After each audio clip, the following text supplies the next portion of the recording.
Hello, hello everyone. How's it going? Welcome on in. Good morning, good morning. Suppose good afternoon to some of y'all. First off, hello YouTube. Hi Theo. Congrats on foot. Oh, Boyson. Hello Sage of Nothing. Skyhawk, my goat, my horse. How are you all? Hello Tommy, hello all. I hope y'all having a good day today. So we have our sundial counting stream. But before we can count sundials, we have to eat some food. We are going to be watching some select League of Legends matches recommended to us by our good friend Avi.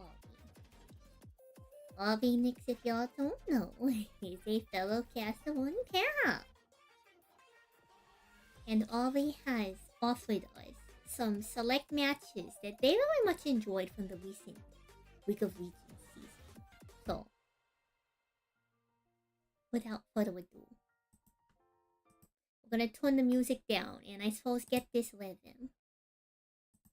So I like the HLE side of it. Seems like it is going to be pretty straightforward and easy to play. A lot more straightforward to play, but AL, let's see. I want this one to live up to the combined kills per minute stats hype, the bloodiness hype. I want the action to I think we'll keep the volume on. We'll keep the volume on. Well, I'm hoping we get that action out of our junglers. Thank you for the snack. Today we have some unmail. Peanut, like a jungler who has been playing for so long. The dude who has wins with the most LCK teams of anybody.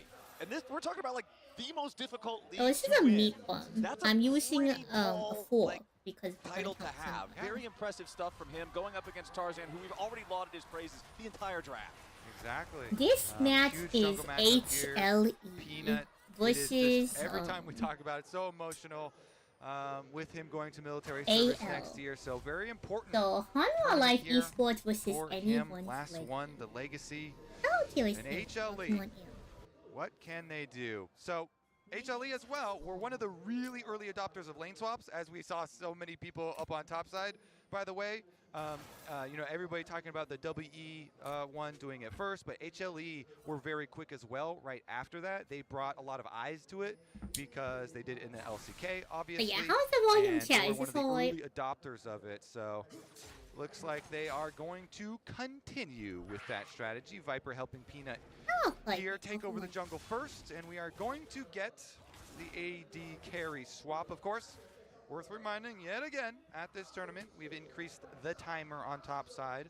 Just top side, not mid lane, so 4 minutes here for the lane swap detection. Okay, lockouts. so All right, Viper I actually have something to comment here, as the Acathian Rain's so very effective at farming up those minions and getting that early push. So there's this lane swap thing going on. Viper using basically, it do you see the blue characters here on really the good screen? Positioning there and able to push the Rex side. They normally play in the bottom lane, which is on the other side of the map with a support.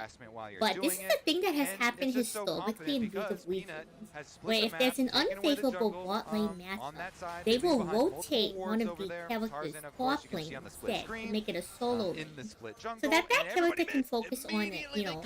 They're more important, ADCs are more impactful usually in the later game. So rotating the Kai'Sa top lane allows her to farm up and focus on her later game development, and rotating the top lane bottom allows him to potentially have more impact in the fight. We have a store sandwich and anyone's legend respond to the level 2 pressure, and they do it beautifully. A spear in the back, 2-0. I don't know if lane swap got nerfed to the ground or not, so here's the thing. In my opinion, at least. Lane swapping has never been something that is highly advantageous to the ADC. It looked great, right? You know, lane swapping is something that occurs because you want to minimize the negative impact that a counter in the bot lane would impact. This normally happens with a ranged ADC like Caitlyn. Well, her focus is to make sure that she plays safely in the top lane and avoids feeding kills to the enemy ADC on the jungle list.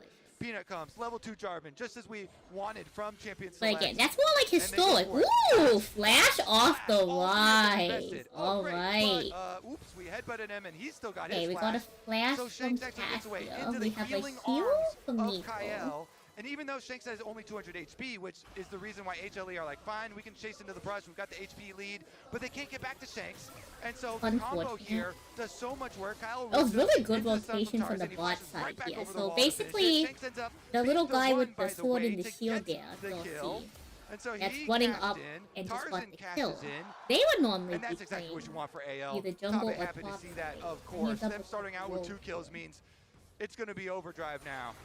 That is exactly what you would Can't see want the there. team waiting. But basically, the swap off from top lane to bot lane usually involves a little bit more focus on the bot lane, trying to play around objectively and allowing the carry, which normally puts out damage on abilities, right? The focus on is not dying and surviving till the later game, where the matchup in the lane pick against that counter pick doesn't matter as much, because there's going to be less in lane focus. See at the same time, Tarzan moving back up towards this top side of the jungle. Just wanted to check the Krugs, it looks like. I'm sure it's probably hard to follow, considering with that early kill, like you mentioned, going to have that extra power, even if the Cassiopeia isn't the old school hard counter to the Rise that it used to be. Still a super comfortable matchup, still very scary for Zeka if Shanks continues to build a lead.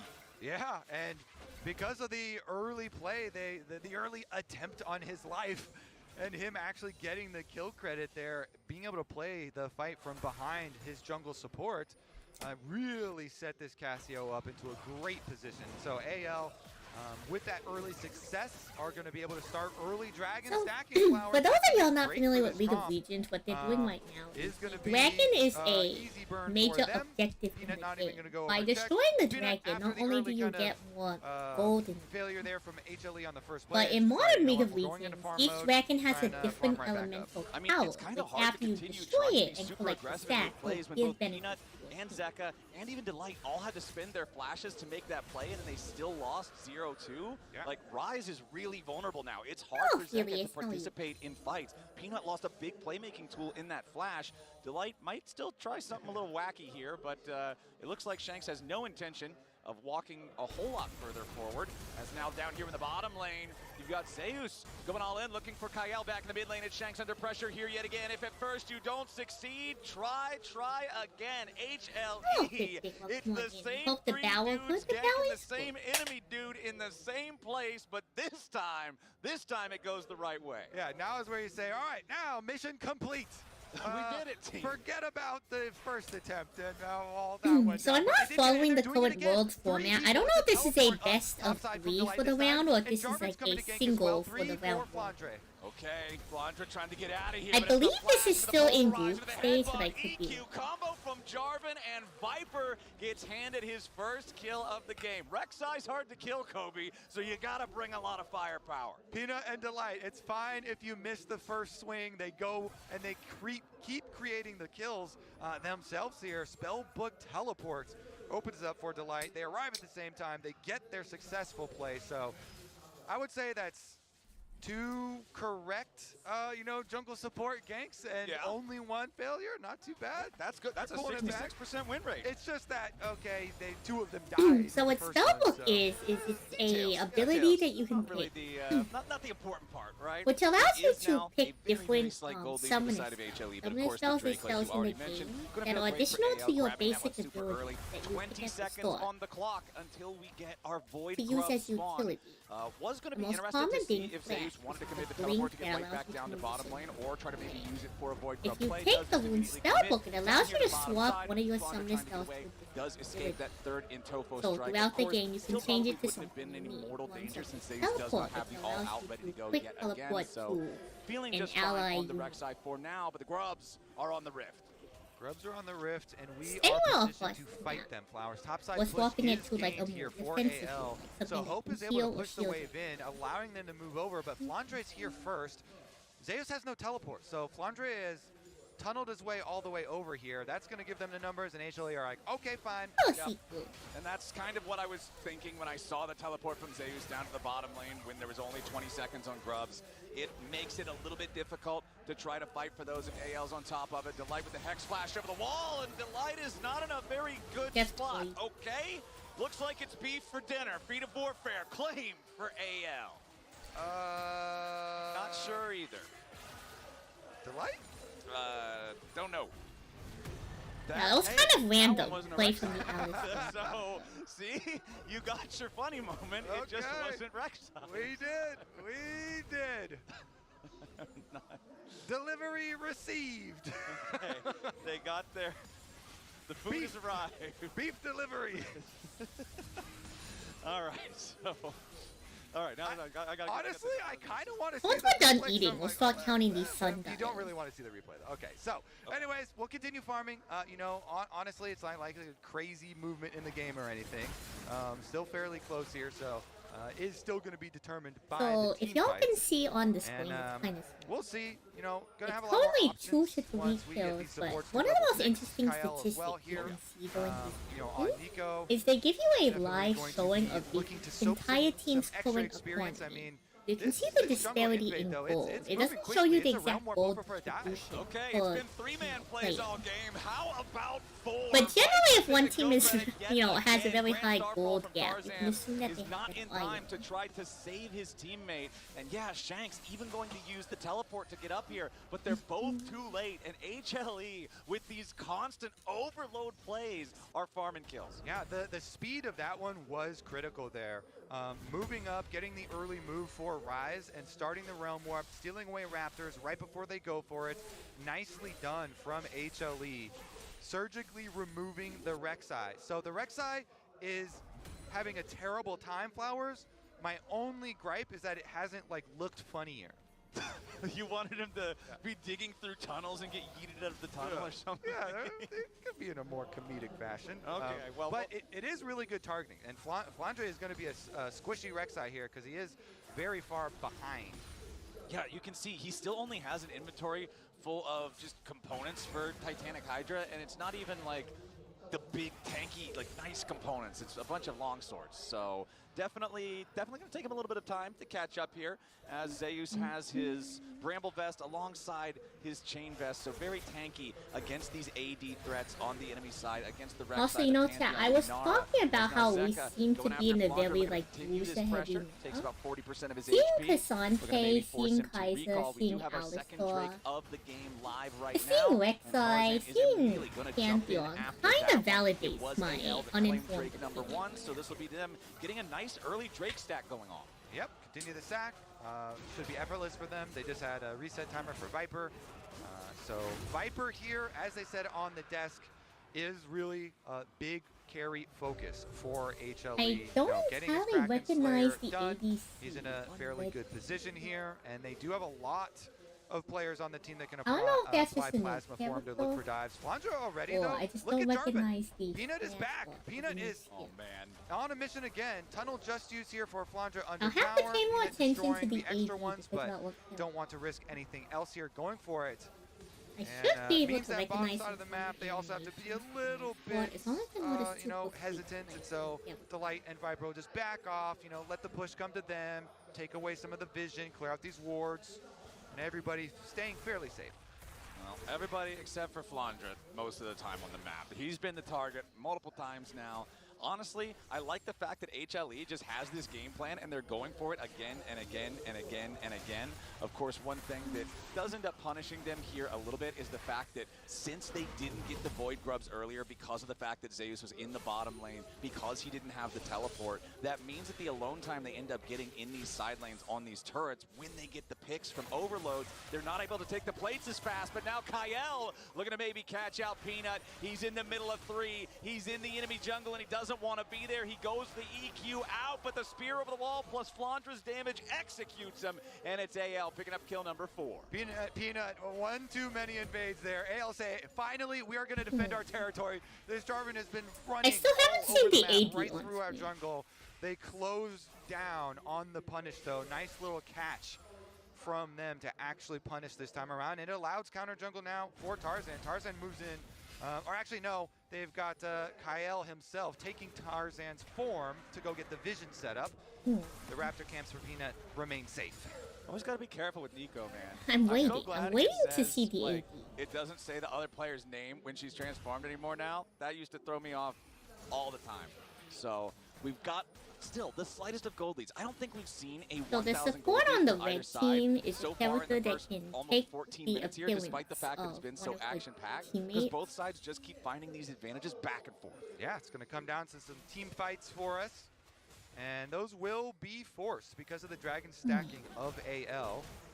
HLE will have to respond, but Zeka on the rise. I'm trying to watch on the these side lane animations. does want to be split Is it- pushing, and you know, Rod of Ages is This is stacking either a up. new character Doesn't or have the that's tier, though, Burial. so you're not gonna have the double stacking. Meanwhile, the fight over Vision is getting a little bit heavy here.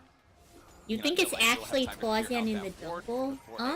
Continue stepping further forward. Everybody's gathering around this area because it's 30 seconds until I'm not Rift sure Herald how the spawns. You're copyright talking on the about, name the skirmishes have been Tarzan. going Because I feel pretty like even back a and forth, so it's singular gonna come name down to is the a team little bit fights. difficult Rift to Herald is commonly copyright where you'll unless it's see very those unique. bigger team Yeah, fights. the for more I first look at time this, in I the think game, that is just 4v4s, Aphelios with a 5v5s, skin. And I'm I hoping think. that's what we end up getting here in the next 15 We'll have to seconds, see when as it's Zeka when the will begin AD to starts push up using that next wave anything up here other in the than like top side. He is auto level attack. 11 now, does have Realm Warp available, does have his Flash available. Checking But in on it Summoner Spell, does look like a looking at Aphelios. everything on the side of So HLE. Aphelios is Only an Zeka's ADC teleport with that's not a lot of around, but he's different- already in the area. They can for because the they have kill. like Over on the four, other side, 3 or 4 everybody's different pretty buttons. much got everything, so the next So fight depending should on be what they pretty have explosive. equipped will affect the opponent will. Just like a Cassante Rek'Sai Basically. battle, Flowers. Explosive. Explosive. A true summer blockbuster down here in the top lane, bottom lane matchup. While we wait, they provide the entertainment. All right. So Rift Road is on the map, but Dragon is only 1 minute away, and the Dragon is going to have a lot more leverage continue in reading the actual game. So We have to while start we counting could these see sundowns. So some efforts used here, and Peanut's heading right over to it to at least destroy some of the tunnels. The vision is on it for both teams, so if they decide to commit to it, it's going to take some extra resources. Let's see, both top laners do have their teleports, so we'll see though. Would I rather invest more resources in Dragon? So Dragon I number think 3 the is actually proper quite way to go pivotal 'cause about this is to it's, sort you the know, fairly sundials early first, into the game and as then far as the Dragon stacking actually started for AL, and once you get to the soul point, it does put a lot more leverage on, like, ooh, are you going to hit a smite fight steal or something later? Huge rewards, could get dangerous. You know, AL do have Cassiopeia, and so they could melt through objectives later on. You have to be very careful about giving over too many dragons to this team. A Cassio and a Yunara would be dangerous.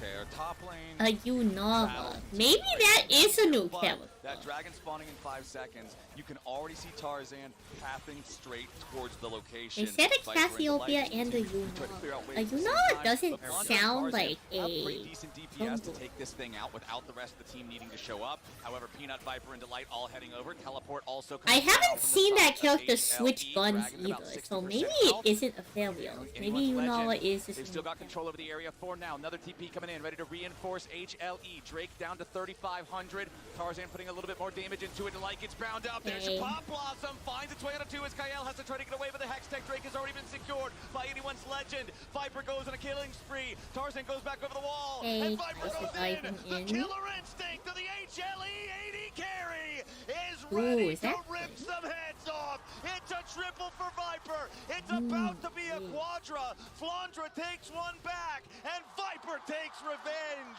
It might have The been blue a team great didn't end up run getting with the Legend, objective, but Hot picking up some Life kills here Esports does just help let them obliterated pick the up the fight. gold here. Viper Life is looking pretty good, but it is Delight. Look at his 3-person combo. So Kael goes in, he's trying to keep the Jarvan out. Okay, they get the dragon. Delight says, that's fine. I go in with my flash. I get 3 for the knockup to set up Viper here. So he got Hope initially. They force Hope's flash. As soon as Viper sees that, goes all in. They can chase on through.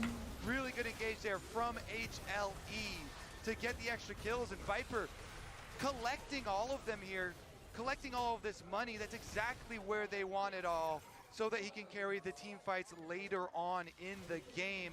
And Flowers, you said it. All right, they got the dragon, which can pay off if you get some sort of So crazy back to the soul lane fight swap. and, you know, you can steal it or something. Because Viper, But their all of ADC, that has been focused spending majority of the money game just into focusing Viper, on that improving is their a own dangerous personal game to play. economy. Huge. They were able to put out a lot of damage in that team fight, despite not being involved in a lot of fights prior. When you think about how this team has struggled, Which is super huge for them, because allocating that much gold, which looks like at least like a 1,000 gold stack onto their where it looks like they might be losing, it's Viper who puts on performances that ends up clutching it and turning the game around. This is the guy that they can count on to be that shining light when the rest of the team might be underperforming.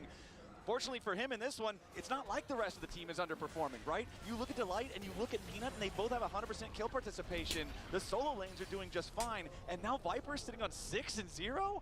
HLE is feeling great about this game state. They certainly are. As long as they can control the objectives as we progress further into the game. That is the one thing that, that AL are going to try and upset this pathway for for HLE with. The Rift Ult has crashed and has made its way over to Shanks. Goodbye, Rift Herald. I like the attempt at the long con on the Rift Herald, crashing it into the ditch and letting it walk up to the top lane turret, but AL was ready. Shanks will stop it. Just extending her so life. We finished up He was going to go down earlier, finally so start give her on a little the bit Sundile. more of a scenic route. Like I said, I think the best way to go about this organization is to do that's the end of the Herald. That's still a 3,000 gold lead for the side of HLE, but they will have that responsibility of stopping every Drake hereafter. It is a Hex Soul. It is very powerful. Basically, at this point in the game, the red team has won every single dragon. There's a finite amount of dragons that spawn throughout the game. And for each dragon that you get a stat. Once either team collects, it's either 4 or 5 dragons, you will get a thing called a Dragon Soul, which boosts the already existing bonuses you receive from the dragon stat, I believe by double. Good-looking plays. But he can still be serviceable. So it's very important to keep that off of the control wards enemy down, team. you get your vision control there. You know, give him some areas to be able to hex flash from.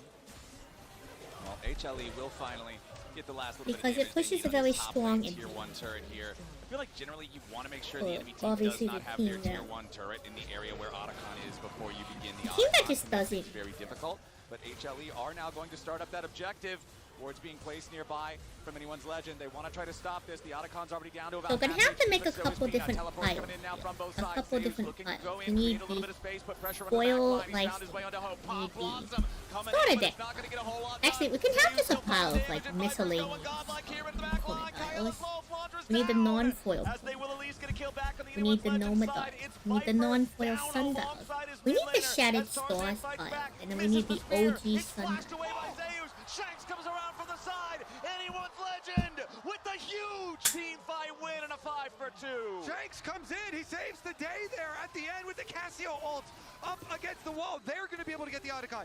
Let's look at how it started out, because you look at the top side of the Cassiopeia's ultimate is any character that she's staring at in a cone, she will stun. Onto Hope. Zeus makes it look really good, so Viper goes in, they follow up, Peanut also follows, but then they actually take down Viper here. It is Tarzan You also have to using separate the Pantheon Sundile ultimate from up to the top Steve. side. He takes down the Fed Kaisa, the point and click. He traversed to the other side of the map, and then Shanks makes his way all the way around. He was able to slither all the way through after dealing with the other side of the fight, wraps around, flashes in to be able to close the distance and help Tarzan off of the play that Tarzan had started there to be able to finish. And now, here they go. Remember, Flowers, it was the objectives for AL, and they claimed the Otacon after all of those kills. It went from a what, 3,000, 4,000 gold lead down to 500, and now the Drake Soul is alive. If anyone's legend take this, they're going to be in a fantastic spot to win this game. Kill count 9-10, very close in that regard. The gold just so close. Yeah, the gold is like a 500 difference, which is really close, considering that this is the accumulated gold for Make sure they both got plenty of teams. mana for the upcoming fight. Honey Fruit's already procced. Scryer's Bloom trying to keep an eye on if HLE already has it started up, but they do not. A Peanut versus Tarzan smite fight sounds like one way to determine how this game is going to go from here. That is an unreasonable amount of tunnels down there for Flandre. Oh, yeah, that's okay. That's way too many. All right, that is pretty funny. I'm not gonna lie, you got me there. Anyone's legend HLE both squaring off around the Dragon. Peanut's gonna get caught by Flandre here off to the side. Dragon loses some patience, resets slightly, but now Delight's looking for some kind of an angle here for an engage. The Drake goes over to Viper, but immediately the defensive Pop Blossom on Delight to try to control him. Anyone's Legend have taken out the enemy support, but they need more because they've lost the Drake. Zeka wants to turn it around, but Shane CC bursts him down. Double kill to the Nico of all people as Zeus, Peanut, and Viper all try to get away. Tarzan wants the Grand Starfall to try to get something back, but he can't quite get the distance in time. AL collecting kills, collecting more flower. So another thing to note about the red team, they have a support character who is also a character that can play a damage role. So the more kills they get onto their support means that they have a backup DPS in the event that one of their DPSs gets caught out in the fight.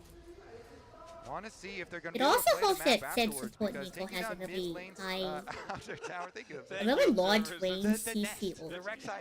That really, canonically, I'm pretty sure that's what it is. Yeah, it wasn't super important, but it did look weird. It intimidated them. Yeah.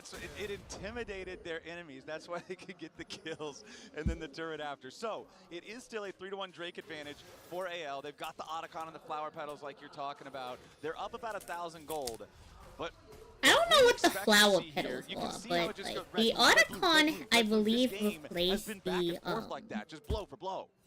Shelly. Shelly is the Rift Herald, and I think Rift Herald, as of current season, has gonna be feeling pretty good. Of course, you're gonna keep running up against these timers on Soul as well. You know, as they're just farming out these kind of lulls, you've got 3 minutes, a little bit over 3 minutes until the next one. HLE say, you know what? We're not gonna actually wait. We have more Sundile. On Baron and teleport out. I'm just trying to sort everything in like a reason. AL currently this box both still is sideways right now. With both Cassio as well as Rek'Sai. So Flandre is pushing, but HLE are forcing the issue. They want to get that teleport out. They're just going to burn. This is a really risky thing. They're going to look to take the Baron. It is secured by Peanut, but now AL's coming in to take the fight. The Lake gets backed up here by the tangle barbs of the wall as Shanks is now going to be the target. Viper jumps in with a killer instinct. He's already found Shanks. Now he's found Hope. It's Viper. Bangs Baird looking to win the fight. He finally drops as Tarzan and also, why am I getting Discord notifications? Need to take down the Pantheon, and they'll get him. Kyle, the only one to try to escape here as HLE claims the Baron, and a 4 for 3. And they can immediately push. That is the two solo laners. Zeka, they can. Zeus is almost already at the inhibitor turret. Actually, mid lane was already heavily pushed. He's deciding if he wants to go for the reset. Doesn't have his teleport, so decides to push one more wave, but they will retain the Baron. That is critical. I believe these are all, these are all Daybreak Sundile. So I'm gonna just put these Daybreak Sundile. And they just burned through it so quickly with Viper's damage on this one. Flowers, HLE get the objective, and then the fight afterwards, they all go straight for Shanks here. So even though the ulti goes off, the EQ from Peanut already lands, and so he goes through stunned, lands the EQ, opened it up there for Viper to go through, and they barely kill him. Kyle lands the Q over the wall to finish off Viper.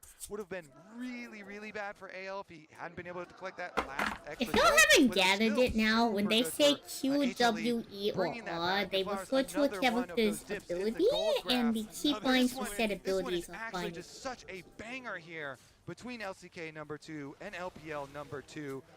Otacon to one side, Baron to the other side, and Baron on the solo laners, allowing for HLE to push 2 waves if they so choose. All right, they're keeping Zeka in mid. His teleport is ready, and he can buy a lot of time too.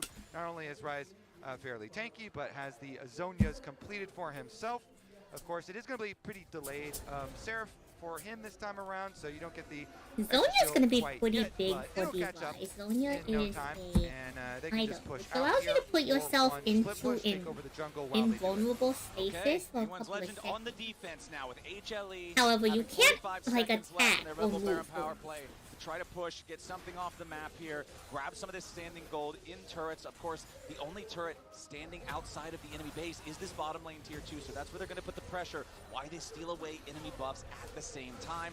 Zeka and Peanut working on that one. Cool, whole team gets the blue buff, but it doesn't look like they've got a whole lot to try to force onto this tier 2 with. Next minion wave is about to arrive though. Flandre currently the only one defending. Tarzan making his way down here, but it looks like anyone's legend going to decide no, it's not worth it. Trying to protect that tier 2 turret. We can let that one go. I can't wait to find out how many suns. Going to climb the gold lead up to about 4,000 again. We have a lot more of the like ascensions for anyone's legend, Kobe. I told people I do collect spawning right now, right as the Baron ends, and it means that it's free to take for HLE. So this entire stack is just no material. Yeah, good methodical setup there from HLE. Push out mid, rotate over through jungle, get all your vision, push on bottom, bring over Rise even, so that you don't even give the opportunity for them to try and go for a quick, numbers play. Just have everybody there, full 5, take the bottom tower, realm warp over, take the objective, and secure yourselves the benefits of the earlier which is a very powerful skill in team play, because it can teleport multiple players on your team to a separate location, which is pretty decent. Into the jungle. So being able to teleport your entire team to a set location is really strong, because you can easily be positioned. Surprise your opponent by emerging with your entire team from places I feel like this item is especially effective against Cassiopeia because of the fact that one of Cassiopeia's biggest tools is grounding you through the miasma. It disables a lot of escape mechanisms. Well, Zhonya's isn't any kind of a dash, and it's a very powerful defense mechanism, so I'm feeling like the target selection on AL is going to need to be very specific and very bursty if they want to try to win these fights now, as HLE will continue moving up and stealing jungle resources. I think you're spot on the money, Flowers, and that burst that you mentioned also and has you to pick be it up targeted burst. It has to go into Viper. Like Viper, actually, we could use like Daybreak creative boss. That would be really fun. It's almost 5,000 gold individually. I have to find a way to sort Sundile separately. So, yeah, it's definitely the issue. The Rise cannot be ignored, though. So even though it is not like popping up on screen quite as big, it is also still going to be an issue. It is not like this is just a single carry comp, but it is one of these carries is richer than the other. So yeah, we'll see about that. Viper here. Also, it always poses problems because when Kaisa gets fed like this and you have the AP to do it, the Void Seekers really become a problem. Like the poke is annoying. So HLE have the options. Like our split pushers are in good form, so we can get our side lanes going, and then you constantly are having to dodge these Void Seekers from Viper as well, and it provides a lot of problems where the minion waves are something you have to deal with, and then the poke dodge, and then you really have to choose your moment, and you have to be ready to pull the trigger and perform well in the fight. I know we haven't started counting yet, but this is an important process before we start. Really is a game changer as far as the Pantheon, since you can like fully commit in there. Use the ultimate super deep. You can point and click and try and force out the first set of defensives from Viper. He's got flash, he's got cleanse, and he's got that Zhonya's, as you mentioned, so it's gonna take a while to really actually take him down, but you got to use a couple of waves of engage. Well, we've got our Baron spawning here yet again. 31 and a half minutes so into the game. Baron Nashor is the largest objective. Red side jungle just to make it so dark. Baron spawns in a giant pit with the top side of to try to stop and HLE provides a huge team buff that now in modern League also provides a very strong buff to all means. As they encounter one another at the Raptor Bush. Tarzan's got to back away from this one. Zeus. Tail end of the retreat here from HLE as they back out of the enemy jungle. AL will force them back towards the river now. It looks like nobody's going to go for the Baron start here just yet. Instead, more of those Void Seekers you were talking about getting fired out, just trying to look for a little bit of poke as AL still feels the pressure to continue to move forward, place down that vision, and make sure that HLE isn't going from an early Baron. Okay, there's a moment here where Flandra has to teleport back. That teleport is a decent amount of a cooldown. Shank's actually opening up some room for him though. Miasma's used. Okay. Small cooldown. Redemption coming in. Zeus takes a little bit of damage. Delight tries to counterattack here. Finds Shanks immediately into the stasis there for the AL. I'm starting a new stack. Also creating space for anyone's legend. The targeting everywhere. Zeus the first to die. Flandra's grabbing the kill. Anyone's legend's going to run over the fight. Viper's going to get all the way out of town, and Delight is dead too. It's 3 kills over to AL. The attempted flash for the Unara W. That's very big for the red team. With the blue team dead, they'll be able to uncontested take any objectives. He had already been used. There's no execute. Peanuts in the enemy jungle. He's all alone behind enemy lines. Another Twin Fang connects. He wants to... What? fun to Hexgate. Oh, I was trying to Hexgate, but the poison ticked on him and he couldn't activate it, so Peanut falls.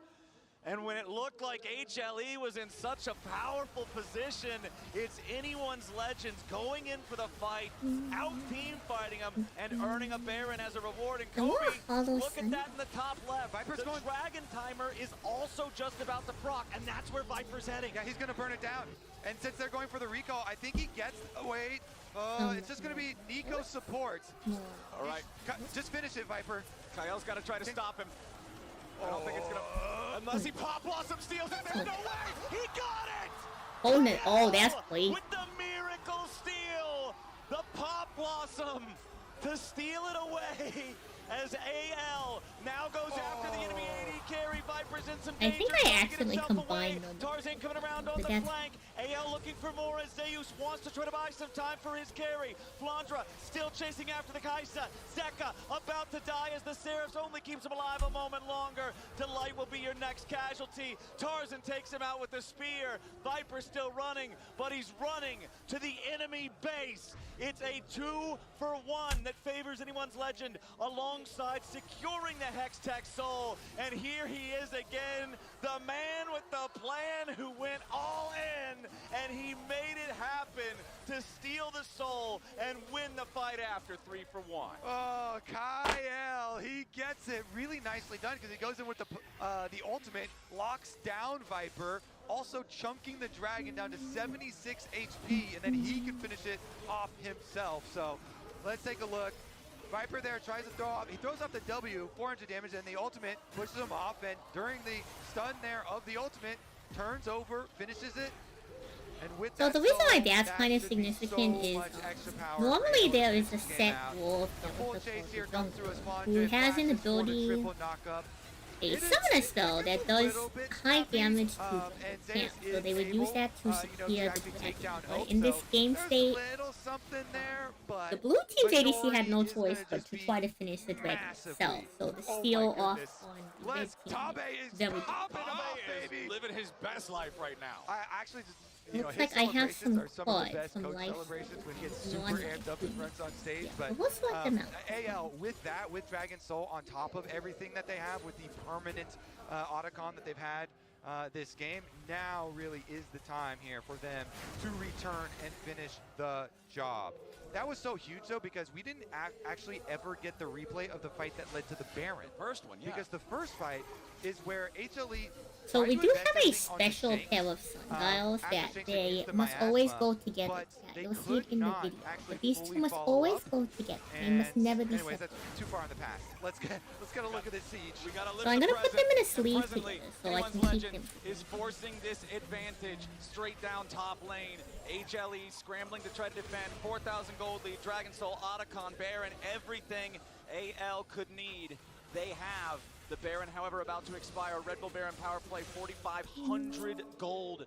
Absolutely massive swing here for the LPL #2 seed as they'll head back to their own side of the river. There are no objectives to fight over for about the next 3 minutes. They should have never given me Week of Regions. What do you mean, though? What do you mean? Baron and Elder, and these are some of the most. I'm not even being that egregious with the commentary. And this has been one of the most intense games. Like this thing has gone back and forth constantly. I can be quite the banger already, and HLE are still capable of winning this. They just finished a death cap on Zeka. Viper is full build Kaisa. So while AL have the permanent buffs of the Hextech Soul, while they have the Otacon buff, another slowing on death kill effect for themselves, there still are windows where HLE, if they can come up with the dream team fight, they could still so see a way to basically possibly at pull this it point, back. it's But a... AL, they have so It's about a much in 4,000 their nearing favor at the moment, 5,000 and gold again, lead they for the will red rip team. through these And it's objectives not once they looking pop very up. hot. They can just But turn blue down team Baron has so a team effectively comp that HLE will is have to pretty respect good it. at team I fight. feel like if HLE is But gonna more come back importantly, in, they have a it's gotta be team another comp big that's fight very for a good at moment. catching This has people been out. so much So if blue of team their can comebacks leverage as their this game position has pendulum correctly swung back and forth and back and forth. and engage in 45 on a until that fight, Elder spawns. Zeka gets slowed a little bit by the Hex When Soul. red team is somewhat isolated, or at least one of them is somewhat isolated, they could turn that around by continuing to pressure the fight on to a team with one player. Still a massive gold lead for Viper, but the problem is, Kobe, we're at the point in the game where it means less and less because he can't buy any more stuff. Yeah.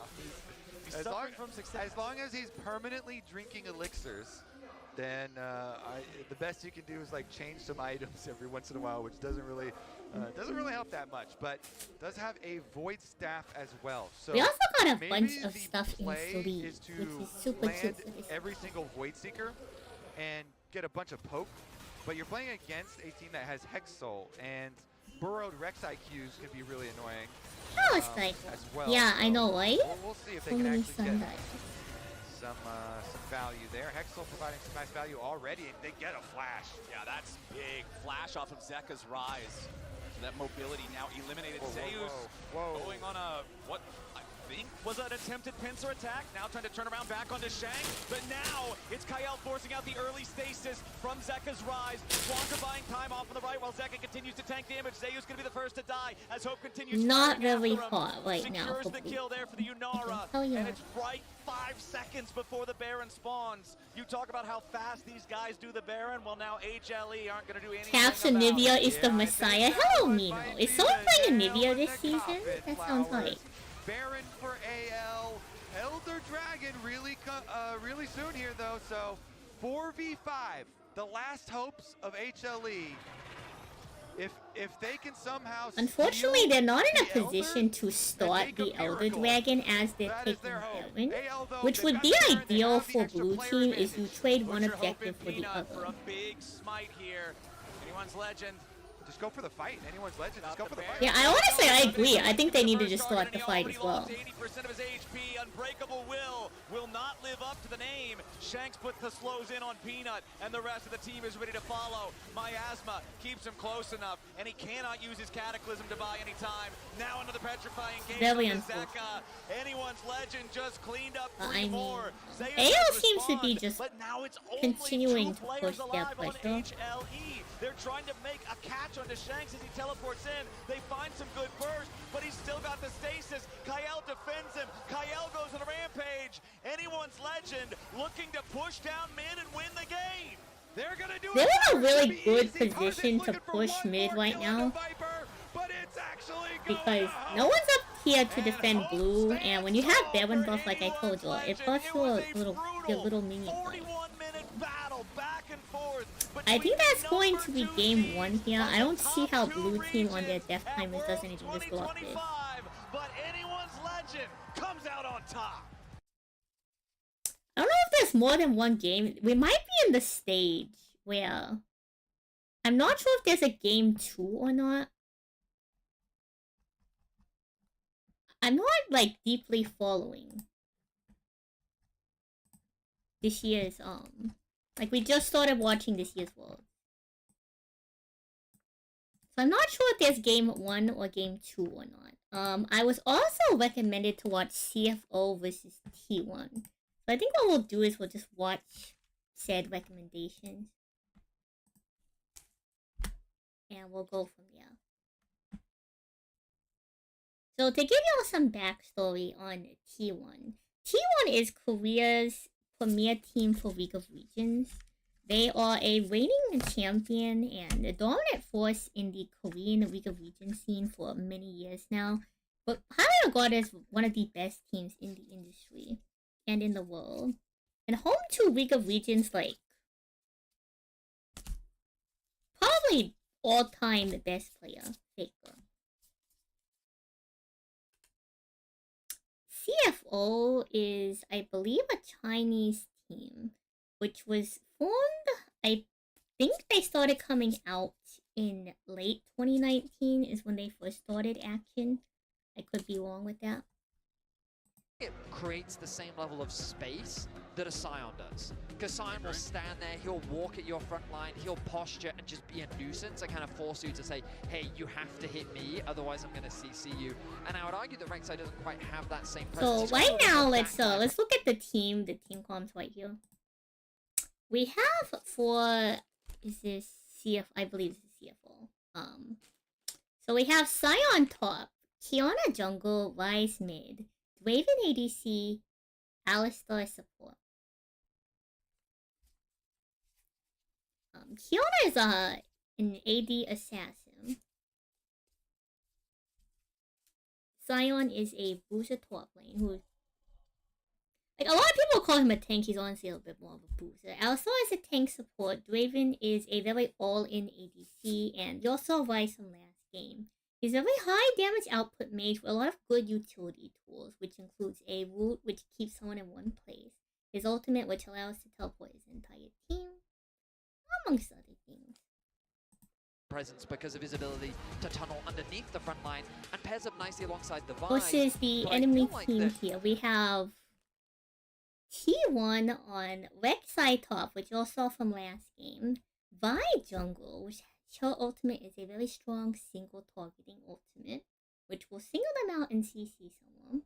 We have Cassiopeia mid, which is a popular pick with Nico, because Cassiopeia's miasma applies an effect where you cannot use dashes or blinks. All you can do is just walk away, which sets up really well for Nico's ultimate, which is you'll see it when you saw it last game, is a huge circle range ultimate which roots people in place. I'm not sure if it stuns or not. It's been years since I played Nico, but it's a very strong choice for Rek'Sai as well. Rek'Sai's ability allows her to tunnel, so when she tunnels and erupts out from the ground underneath a champion, she will knock them up.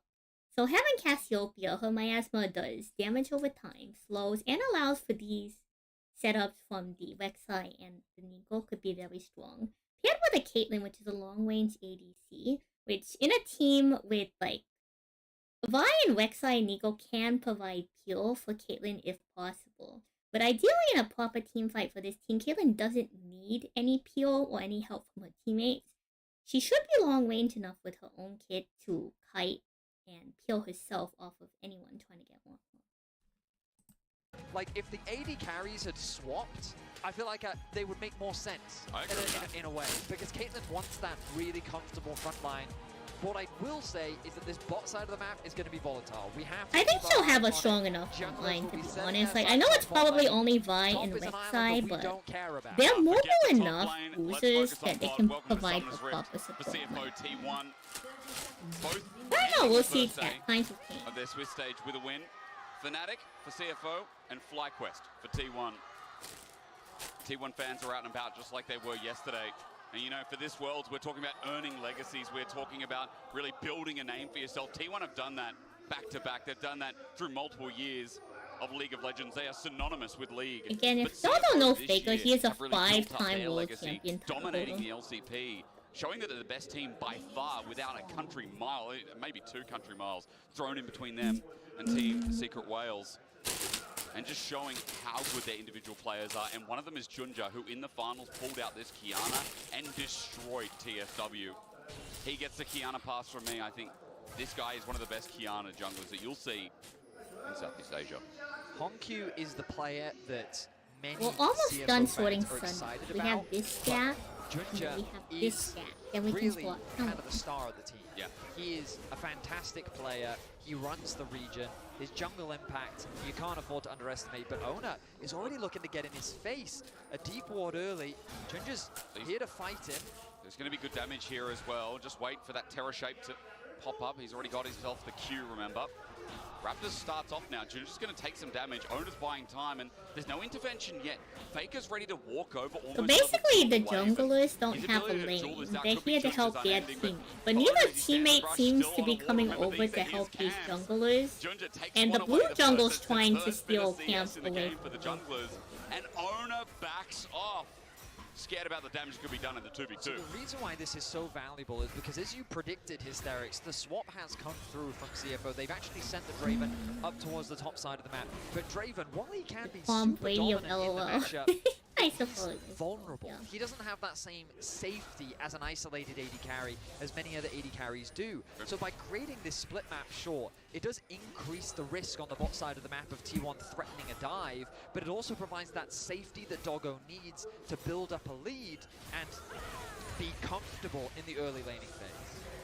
Junja, I mean, if we want to speak about comfortable, Doggo's going to feel So good. like tacking onto that, that's why the blue side jungle is trying to invade the top side, so that they can stay on that side of the jungle and help out. Comfortability in this lane again as the hovering from Junja continues. They also want to put a lot of pressure on mid because Faker's a very high threat. So if you can pressure Faker's lane, that's what a lot of teams like to do. But it looks like the Kion is going to rotate all the way down to the invading Junja red. has arrived though, but I don't think he's going to be quick enough. No, he's not. As Ona secures the smite, gets that level 3. Cummings only level 2, can't really do too much and won't commit the flash to follow up. Carrier goes back to lane, so Junja gets the Krugs, and remember for him, he's still got a little bit of resources in all 3 camps up in that top side with Scuttle too. So for now, Ona's just got to go reclaim and get back in this game. So what's happened is it's made it difficult for Ona to have an early game impact, specifically on the bot side of the map. But Ona, he's a jungler that's difficult to keep down. Yeah, that is true. And you'll see that he's looking to get the double crabs. Kaiwing working with Junja though to guarantee that that doesn't happen. And this is just a great interaction between 2 high-level junglers right now. Is it's Junja. Oh! Hello, Doggo! He just solo killed Doran. We need to get a replay as Doggo starts off the game with a solo Let's kill. look at another lane. Hang on, baby Faker into the real one. Has to walk away. Faker's going to slither out. The mana's down, but hot damn, what the hell just happened, Top? My goodness, let's look back at this. So he's about Right, 50% get HP right now. Doggo smartly, as Doran comes into last, hit these minions. So the reason why the ADC swap away helps is normally the top tower laner shots. is melee, Another so you auto can attack see comes that the through. guy, the blue I mean, at this player, point, you just gets think to pressure him Doran on is the just going to go throat back to and base. he walks up a little too close, and Draven's a very high damage. Beautifully played by Doggo. He did not respect his lane opponent outside here. of 300, but he got money. I can tell you right now, he is sitting on, I've forgotten the button. Well, he's got a BF. So I don't know if sitting on that's just Oh, it's this button. like this whoever this Dorwin person. Yeah, he went back with, I think, A little too 197. cocky, I'm not So sure. almost Maybe he just didn't 500 gold expect the damage on output. the first on spot. That's the Draven. real Hard first to spot, say. I know. Thank you so much, observers. Yeah, so that is a nice place for the Draven to be And in. now that the Go Draven back to has a the little Absol bit more against the Caitlyn. like gold on I it, think you'll be pretty happy the with it. swap You makes will him too. pretty So comfortable now to get go center back lanes, as you to were top saying. lane. Wait, So- pushing the driver. The thing that I wanted to try and break down earlier was just how, first of all, Junja's early pathing made it difficult for Ona to really punish this bot side. Because Caitlyn, Nico, very scary early game, right? You can chip a lot of the HP in the lane swaps, you can really threaten a dive, and even against the Santon and Alistar, you can do some serious damage. Yeah. But because Ona had to adjust his pathing so often in the early game, that threat really didn't happen. Meanwhile, Doggo on the top side of the map was able to find a solo kill, so now he comes back into lane, ahead in gold, and this means that this Caitlyn is not going to have the same type of pressure that you normally expect. So CFO set their early game up. Well, Caitlyn is an ADC against normally T1, defined as a and now they lane. just need to Well, transition extended this early range game allows her in the into a early point of solid the mid game to Make sure get this poke Caitlyn onto doesn't the run enemy too rampant ADC as we or head into that support. mid game point. I mean, And you could as use long that as you can Caitlyn keep their health low, it makes them less well. likely they'll be able They're to a strong engage. AD carry. Doggo now level 6 as well, so the Whirling Death up and available. The threat on the Guma as he's only 5 will help Which is why they Junja tried secure to this swap first the strike of the ADC game. to separate lanes. And CFO, as we said, they're also off to a whirling start. As long as the Beautiful play. Ona's gonna jungler face is check here, but he knows Junja at half HP. Since Going into a Caitlyn shroud, and okay. Nico naturally Gets over push the wall. the Ona lane thought maybe he's because going to come of out, their but he managed to abilities. scoop over the wall, get his edge of Ishtal just in time. It puts them in a position where trades they come through from could support bot be lanes, under Ona. threat of getting ganked. Hovering They're around going mid to lane, keep not their gonna see vision up too on much it. happening. There's not many camps to favor right Something now. to keep in mind Top that, like, soon. while their Expected jungler to has head back to towards that bot side of the map as reset. have a slightly kind of across different the border path, happening. as they were Both talking top about laners find earlier, themselves behind farm, kind of as we expected from the it swap. I think doesn't Driver's make it feeling a little bit happier about it, considering really he gets easy solo for the kills. Caitlyn to push forward. The biggest advantage that Team 1 has gained in the early game was the 2 plates they were able to secure on the bot side, but that advantage was nullified by the fact that Doggo did get a solo kill. And you So can see that plates discrepancy are between like the carries little and segments supports. on the Carrier turret with that early you see, advantage and just each because of the plate you plating. get, Yep. if you get Doggo's them at before a advantage. certain point in the game, Gone. gives you But additional now both gold. supports are unlocked on the map because Kaiwing was roaming so Oh, much geez. early with Junja to help him. Yeah, secure I know. those No early one likes camps. people reach. It does mean that The Carrier door will reach path, that level the 6 door point ahead of him, and these Grubs Oh, timings are important. 30 Yeah. seconds away. Carrier is hovering around the mid lane, wanting to get that extra bit of experience. Because once he gets that ultimate, it's going to be a very difficult fight if CFO try to contest. But before we get to the grubs now, we get to the invade again. The timing beautiful from Junja. It's level 6 versus 5. Ona's in trouble. He doesn't have a leg to stand on, but the ulti hits to the edge of the mark, but Ona has already flashed and now lost his red. Carrier came to support once again, but he's an edge too far, a moment too late. So Kiana's ultimate, that little thing that went around the stone wall there, is that For the grubs. if anyone's next to a wall, she gets the stun Position, down. but right now, they know they have the advantage. You'll notice And on it the will map, also Driver push has people, already so you could rotated up push towards the people mid lane, into the guarantee wall those that you were numbers. intending He to doesn't have stun. his TP available, so he's just going to lose that farm on the bot side of the map, but they've got the one grub. Can they secure the second as Faker now makes his presence known? Junja keeps pulling up this ice element as well, so we'll have a stun if he does it again. Ona's on the way in, 600 now, waiting, and it's a double grub situation. Okay, maybe for the third. Is Junja being greedy? No. They get all three in the end. It's Ona, excuse me. He came in to get the steal, but he'll die for it, with Doggo getting a cash in. It's a nice petrifying gauge from Faker, Very but an exit now unfortunate needed as Hongkyu cuts it off, forces the flash from the So if you saw that little portal that popped up on the right side of the wall, that's the rise. Waste no time. 3 kills on the board. I think this is World Swiss, yeah. Doran is getting some plates in the bot lane, but the momentum I was is going recommended the some way games of to watch CFO. And from on Junja, one we of my believe, friends, because again, like we saw in the LCP so we're finals, watching some of those this games. guy on Kiana's not too bad. And then I think we're just gonna go watch all of He'll T1. get out of there, but Doran finds his prey, But I haven't really been following the season, but I've heard it's a pretty good season so far. I heard the games have been pretty bloodbathy. People are telling me like almost akin to the titular Death Maker season. But there's another tunnel. There's always another tunnel. Doran getting There's T1 always on the another board tunnel. at the very Always least. another tunnel. Finding a solo kill onto Hongkyu. I think this is easily Taking some of 1,000 that, sundials. The wind out of the sails. Well, okay, here's the problem. I think we might have 1,000 cards.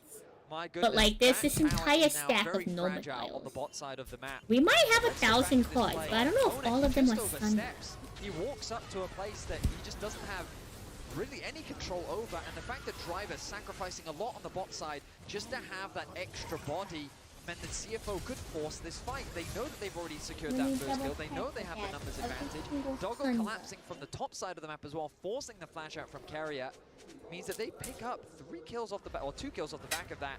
But then Doran spotting out Hongkyu, knows he has the level advantage in the extended trade. He knows he's going to win out, commits the ultimate, and even with the arrival of Junja, it's not enough.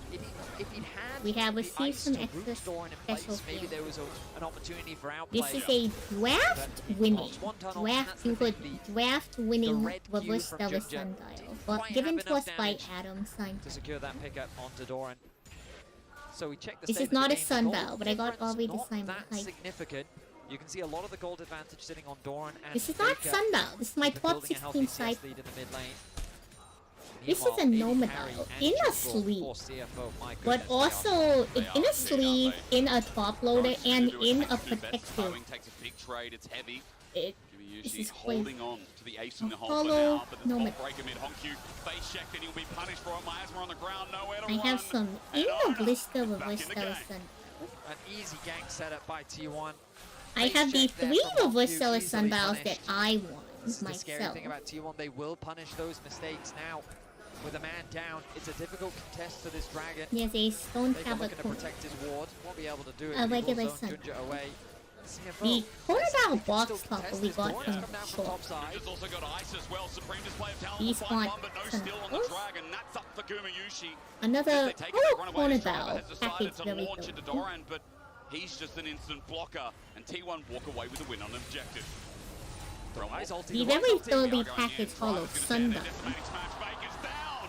Junja also going to help out as Doggo ran into melee Giving and us to Stun take hit the rate, Void the Queen. stellar sundial Double over to stick. Junja, and what a realm warp that was. They were not expecting that. CFO, they TP'd Hongkyu Two, into not the one, fight, and but I thought, two this is too gold late. You're sundials wasting in your 2 time. different individuals. But I got caught off guard. T1 got caught off guard as they throw the Rise ultimate into mid lane. Driver was just the bait. And Two the more big thing kills from this secured now for weekend, Junja. we got Using it on the 2 one item spike there, Betty. It's a block serialized to Propane sundial. Hydra. That damage, that Number burst 34. is immense. And T1 felt the full bang of it. So you'll see the TP come through, and I'm And thinking to myself, the Dragon's number already done. 75. What's the point of TPing in? Maybe he can catch this It's bot wave. great. They rotate their AD carry into mid, but they notice Faker and Doran overstep trying to punish Driver. which means an easy collapse can come through. Cassio gets one shot, lands a good ulti on the driver, thinking maybe he could trade one back.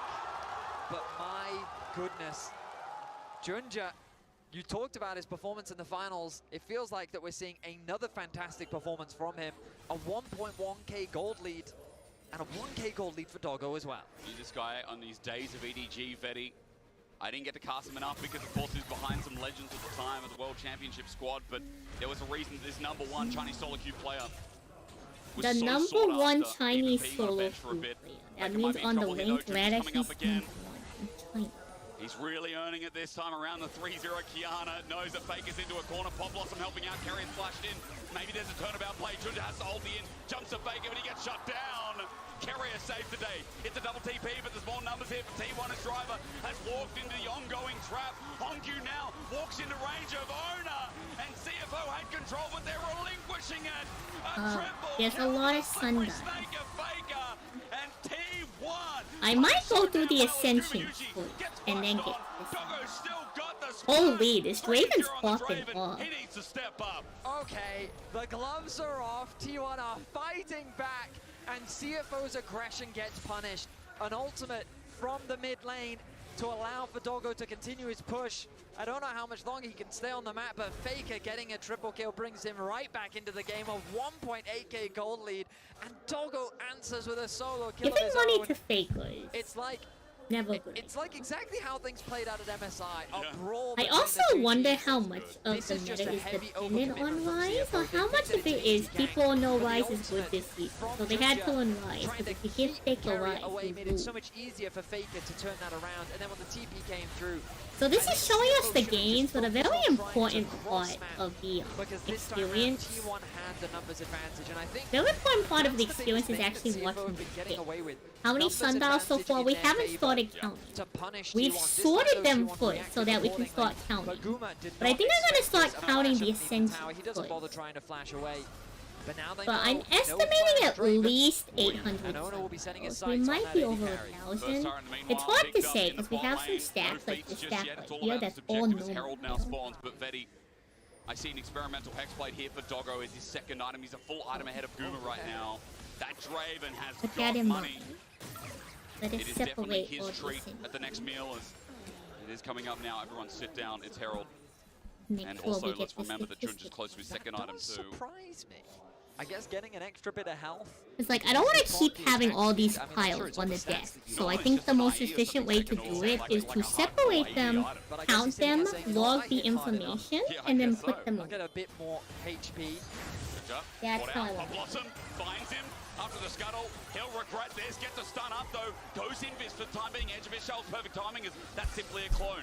He'll jump over the wall. Audacity out. Buy some space as Doran is on the hunt, but with that health bar advantage, T1 start the Herald. Yeah, I mean, no ulti now available for Junja, but they did trade it for Carrier's ult. CFO still want to fight this though. So Dojo we're on the now right-hand in, side and we to can drive on finally him. start the Driver actual. wants something to drive into. Decimating smash just out of range. Doran flashes, misses, whiffs. Meanwhile, Ona But I went think in since by we're not himself. He wanted to numbering separate it. each Driver cuts individual off the one cross, like the and dragon Kyrie nails, we picks can up the probably kill. count this T1, pretty. This sparked up a little bit with an ulti that came afar from Doggo as Doran jumps in deep. T1 are fighting one by one, and I see a double on a damn cow.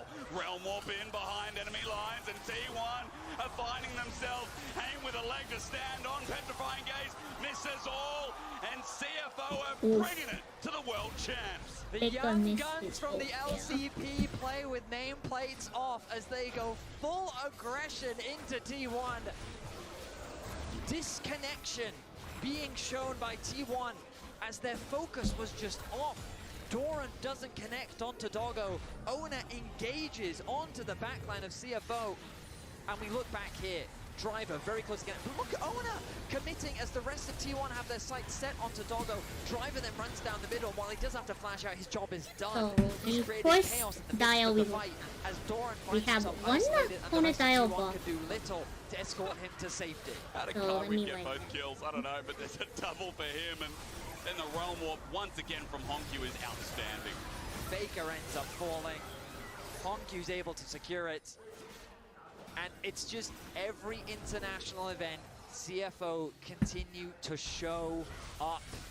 This is, of course, only a best could of one, probably but what an find a important best of block one to it start is putting to get a win here. Hang on. Noxious Blast, skinny driver, flush with the miasma. Now that Ona's here as well, driver. Y'all continue enjoying Smash front of the turret avoided. LCS. Ona, he will survive. Meanwhile, Dragon does go down, but it's a good punish from T1. I mean, absolutely. The ulti gonna whip. Ona, though, very low.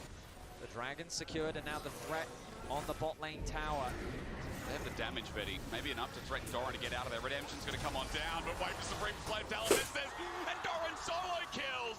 CFO's jungler got ambitious, and now the damage definitely ain't there as Exhaust also used. Herald's still there, Pop Blossom with the flash. Doggo caught out, instant cleanse away. He's running for his life. He'll catch the axe, he'll get movement speed, but he needs a bit more. A double. That makes it trouble for T1 to follow up on the players. They have to back away. CFO coming to help out. Oh my goodness. Okay, so T1, they're not wasting any time. They're looking for any punish possible. The fact that Doran gets the outplay onto Junja, the fact that they're able to put pressure onto that top tower, and the fact that they threatened Doggo in the mid lane, but it's not ultimately enough. They keep the top tower protected from the side of CFO. On the bot side of the map, they don't quite secure that tower, but they do open up the mid one. And the fact that Carrier committed both the flash and heal to trying to pick off Doggo, but it only cost him his cleanse, mean that he's not going to have that. Not having that flash available for the next fight is going to be a big one. Arakan, 1 minute away. And you have to expect that CFO, they're not going to waste any time as T1. What's amazing is it feels like it's a very CFO-driven game, but the gold, it barely reflects that. It's crazy the gold's even after all this skirmishing. 16 kills in 19 minutes, though. That's my kind of League of Legends. About 500 now as they're starting to pick up waves. But I will also mention, in the skirmishing, in the chaos, feats of warfare were picked up. Armor advanced, the first boots that actually advanced for CFO with Doggo getting them now. So double Dragon, it's Chemtech Soul this game. 3 minutes till that, but Artican's up in 25 and eyes focused on the top side of the map. That's where it's spawning, that's where Kaiwing's laying down the groundwork for vision so that CFO can watch T1 with bated breath. This is becoming, we have I mean, after MSI and now watching the matchup again, it's becoming an awesome international rivalry. I mean, T1, they have many rivals around the world. True. But to really go toe-to-toe with those, Junja ultis in. Into the river, gets the stun, Ona is cashed in. More big bucks for Doggo. I mean, I think I counted 307 there for Doggo. I did too.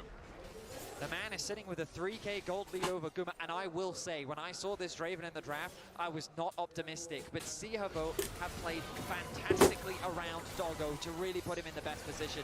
Artican now being started. No supreme display of talent means there is an ult advantage if Ona can get there, if Faker can delay.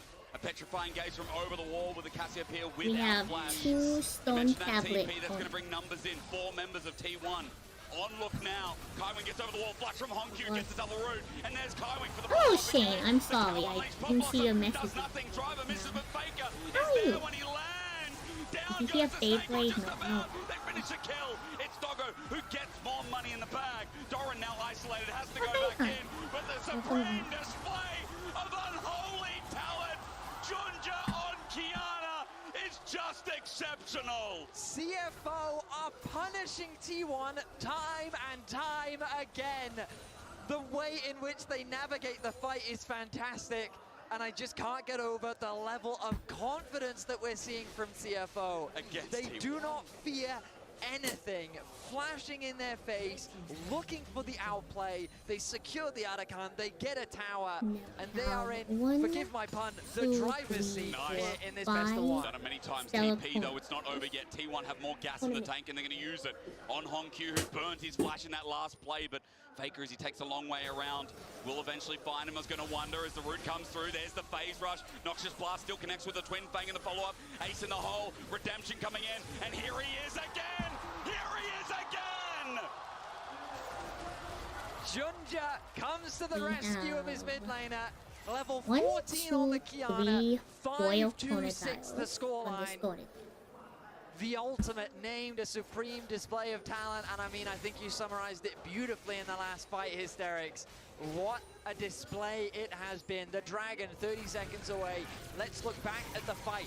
Junja getting very low, tanking the Arakan, but then the flash in onto Faker, the follow-up flash from Kaiwing, Doggo hesitates as he sees Doran turning his attention onto him, but the rest of the team is doing so much work on the backline. I got worried as Faker was still alive in the midst of all of that, because the rest of CFO assumes that someone will get the cleanup, but they do in fact get the cleanup. The ultimate connecting onto both. I didn't see the carrier connect as well. Got the kill. It's secure. That is a very unfortunate hitbox on that wall. And I mean, what else I will can say Faker for do? He T1 puts his hands side. up as CFO find themselves with just short of a 5k gold lead here in this best of one. Now, Yeah, there's 1, been 2, well rewards here for the 3 jungle, but let's not forget, non-hollow it is really Doggo who helped start this game too. Outside of the invade, outside of the successful pressure, from Junja, Doggo, now almost at his third item, is 3.8k over Guma. He has cashed in 5 times, has not died, so it keeps accumulating. Of course, every kill to cash in. And it felt like Caitlyn was the AD carry of the tournament. It felt like the teams would have to find new answers to it. And we were discussing those answers today prior to the cast. I don't remember this being one of them. Draven wasn't on the list. He wasn't even in the Oh, conversation. what's my goat? Sundile Infinite, I my know, goodness. right? Why not we're Just counting lock the in Draven Ascension and say, before no, we get can to make this counting work. the And Sun? again, I really want to emphasize their early game plan was incredible. It was. Splitting the map, which against the Caitlyn you wouldn't Yeah, I expect have, to do, but to provide that safety is... So my camera tracking doesn't track me when I dip below Perhaps the the... confidence a little too much. Now, And I dip below the over to the table. Caitlyn we were just talking about. Gumayushi, 1, he's 2, going to knock 1,000 gold off the 4, difference. 5, That definitely is 7, something. 8, You've got to be 9, careful, CFO T1. 12, They are 13, multi-time world champions for a reason. They're not going to give this game up without a fight. You're in a fantastic position to close this one out. This is your game to 23, lose, 24. but T1 will be 24 fishing hollow for every chronotypes from opportunity Life. to take the game away from you. With the Baron spawning in 40 seconds. I don't actively that will play be League the of objective Legends that they will anymore. look I was for. just Your recommended setup, by a your lot of positioning people that is this gonna is a be good crucial. season to watch for this. Because a Sometimes I simple watch except could Worlds. be I'm like a all League that of it Legends takes. fan. Right now, both teams take an opportunity to reset. We're getting close to completing a couple of Oh my big god, I items forgot ahead how much of we what we counted. expect to be the 5, Baron setup. 1, 2, 3, Mortal 4, Reminder 5, being 6, one of them, by the way. With a bit of healing cut over to Faker naturally. Also for Rex Cypher, what it's worth is 1, 2, means 3, third 4. item here while Guma's still sitting on 2, but he's definitely got some components here as he's backing away towards that bottom side of the map. Might be a BF sword, no, it's going to be a last whisper. Throwing drops some wards. Meanwhile, while the Baron spawns, So what I'll do is I'll T1 count them all Baron in the same individually, and sentence then is any always of giving the people goosebumps. CFO any of have the to make ones in sure they sleeves do or not give special one packs will more count to the arm. them. Force of nature being picked up by Driver, I think makes a lot of sense considering how Faker is playing as Casio. Oh, Doggo's just going to start You this used one to be off. top Alright, they're putting 1% pressure in onto League T1 of once Legends again. 8 years Trying to ago? bait it, Fetty, I don't know Wait, about this. you CFO hit 1100, Challenger? What? 1100, What back secret in, on cue proves to be wrong, past life? and now below What was 10K. Challenger? Let's I go. really don't think they should gamble the smite. Do you have like the That's jacket or worst the choice. backpack? Or I the remember one Pacific year Ocean I they wanted to have. They've try got to push get mid-wave. They're gonna I force think it was the Dawn to go answer backpack that. still with my friends in Welling 3v3. death on the Guma, good damage. Now they can go And then back they to this. started playing You can see the fact without that me. the Driver spots it out as well. He's going to clear out They that didn't control get wall, past, will like, block the Diamond aggro in 3v3, of the Baron, and so. now they're going to draw T1's attention once more. Keep the pressure up. That's TP on comes them back in for from being- Kaiwing. Okay, Carrier's going to find an angle in the meantime. That's his point. That gives vision. Redemption going to come down. Nice, healthy CFO below 10k once again. Faker himself has flash to get over the wall if they flip this. T1, I've seen situations like this before. Doggo's Makes me nervous. isolated. As you said, Doggo is isolated, but the stand beside onto Doran. He can't get in range. Has to tunnel out. Oh no, we have more regular And chronodials. as he Shoot. gets poked out, he will not die. So 25 of the T1's non-hollow Honku has now breaks. committed the flash. Clancy there. Honku thought that he'd found a pick, but the mobility from the Rek'Sai means that he was able to get away. Has the TP available as well. Oi, Junja over the wall, but no. Onto Carrier as a spell shield holds on for the time being. Pop Bottom finds him. Kuma gets the trap down, but it's out of range. TP burnt by T1. A whiff there from Junja. The ulti doesn't throw Carrier into the wall, which means that the distance is enough to allow him to escape. It's a trade of ultis, but that was a On big cue. ulti. Gets Tangle Bubs, ran up and Drive interrupted. Drive interrupted owner. There's no sprint play. I was a big fan of Weedy. Twisted Tree Line was my... T1 lose one to gain one as That- Driver, even though he picked up that kill, he might have saved the play. Tangle Bubs, two-man once again. Doran jumps in. Doggo goes So far. 12. Midway, flushes away. There's the ulti from Doran, but he's got no one to support him again. Doggo running, You were one running, rank running. below. Goodbye. As Doran only just managed to 8 get outside years of someone. ago would have been by the time they introduced Masters. So you were Master Link, right?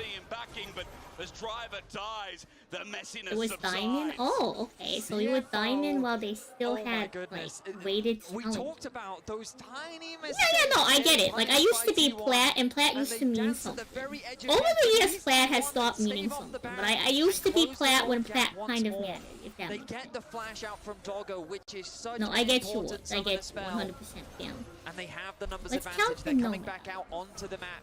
Driver has his TP available. The Soul is spawning in 20 seconds time. 5, The face 6. check, you've got to be careful. The ward will be dropped. Double checking. I believe that is 6 to Crucial here, he doesn't Nomad. have to burn the ulti. He's got flash available as well. Any chunk leads to this Baron. Any chunk delays the Soul. 5 seconds, speaking of CFO on that point. But T1 have River first. Doggo on the top side. Are they considering a Baron duo? Doggo's saying that maybe we can sneak away this Baron. Ona knows though, they're This is going up the straight away. hollow The rest of Nomad T1 that following. But I think CFO's happy with this. They wanted to bait T1 out of the river. They've done just that. The bot wave and top wave continue to push in CFO's favor, which means that they're not too concerned about any pressure on the side lanes. Waves continue to be fought for in the mid wave. T1 have that. Also, you know, Josh always tells me that shipping's not Be too real. significant Like, though. Dragon going to be started shipping off. is CFO so want to threaten the Baron once again. Draw T1's attention. It's a tense affair. But this Dragon looks completely uncontested. Doran. Ginger though, Ginger. how much will this Goes again over the for? wall, wants to contest with Ona in a 2v1. There's the supreme display, and he has the audacity to take it away. Soul for CFO. Stand beside us, find a target. The rest of CFO are in the river for the time being. Honq has to be careful without his flash. Ona doesn't hit the target. 17. He's on Doggo though, but look, he's separated. He has to leave. Now Doran sent into the sky by the one and only driver. Faker stands and starts poisoning, Double sending check out the again. fangs, but T1 have lost top lane. They've lost Soul, and now the Baron's on the cards. Oh my goodness, CFO get away with so much. 7. They steal away the Dragon. They Oh, win wait, out on the 18, fight. They have the because of numbers the advantage. Ona still lives though, and as long as he has his smite, there's always going to be a possibility. They don't have information as to where Ona is. They've spotted him out. There he is, Mega Blast Cone gives him some space, but Junja has a stun. All he needs is to get into range. He will fail, but for now, CFO hold off on that Baron thought. They're looking for Ona. Junja's the one chasing him. Look at Faker though. It's so difficult to start this objective off. He's in the Look river. at Faker. Kaiwing takes the So flank a little true. bit early. He's going to lose Celestial Blessing. Tangle Barb's there as well. Guma stats up and tries to hit him hard. He's got the ulti available. 30, Guma 40 tries to pushing walk in. lamp parties CFO, every a weekend. backing up is still so sketchy. Yeah, we can reason his wife with Junja runs into toxicity. River I and says, "Bet." He runs back. Sets I am the reformed. double. We are reformed. Doggo is just nuts as well. The CFO have now got 2 in the dirt. They're just going to start this Baron off. It's still a super risky thing to do. Doran is max HP. Faker is coming back from the river. Guma with his range. Keep your eyes on Kaiwing. I think this is a good take here, to be honest. As much as Faker wants to pressure, at least 2 people are gonna walk away with their win. And it looks like there's no one else to rotate from red team because of death. So I don't even think they're going to catch a single Baron here. Wow, that's crazy. CFO go and do everything. The Baron is secured. The ace is secured. They are just going toe-to-toe with T1, and they are getting the better of them. What an incredible year this has been. And this If you team are looks like noticing they a can lot of the only trends go in these up games, with the like, Baron now secured. you have to be forcing a lot of these aggressive fights while objectives are being taken. If you wait too long, like, just waiting for them to take the objective isn't going to really help you push the pressure here. It's not like the red team was in a good position to really pressure Baron because they already had cooldown. A man is down on the side of T1. The defenses are falling apart. Faker now makes his way back onto the rift, but I think the damage has already been done. Is he enough to defend the Nexus? I don't know if Faker's gonna be enough to defend, but they're definitely gonna get all the outer turrets here. Probably all the inputs too.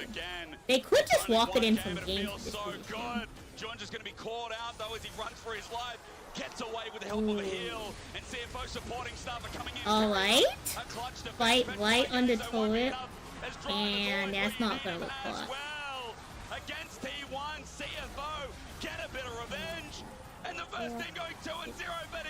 At least in my eyes, CFO smacking down the 1, 2, LCK's 3. fourth seeders. Vega runs back to the base, but this game's done. I see one delicious looking No, really good snowball control on CFO side. Like, they did not give SKT What an room to lose this incredible game. game. The tension was so high as T1 really fought valiantly around these neutral objectives. But the sheer 59, level oh of my God. confidence from Junja was unbelievable. And I mean, we didn't talk about him much, but Kaiwing had some insane moments as well. Like, there's going to be so much to review from that game, but really, it's time to celebrate CFO. Congratulations, CFO. The Draven? I'm pretty sure this is The Draven was first such a LCK ever in the Swiss stage Y'all to don't go even 2-0, and they're going to be fighting with the other top dogs to get out and secure a spot in the quarterfinals. That one T1 loss, it ain't the same, is it? CFO starting 2-0 against the defending world champions. So does that mean that, like, there's other games in this bracket? Like, I'm not following the current bracket, so... Let's go back to where you can see all of the games, and we can figure it out from there. There's earlier today. What about yesterday? Wednesday. When did this all start? When did group stage start?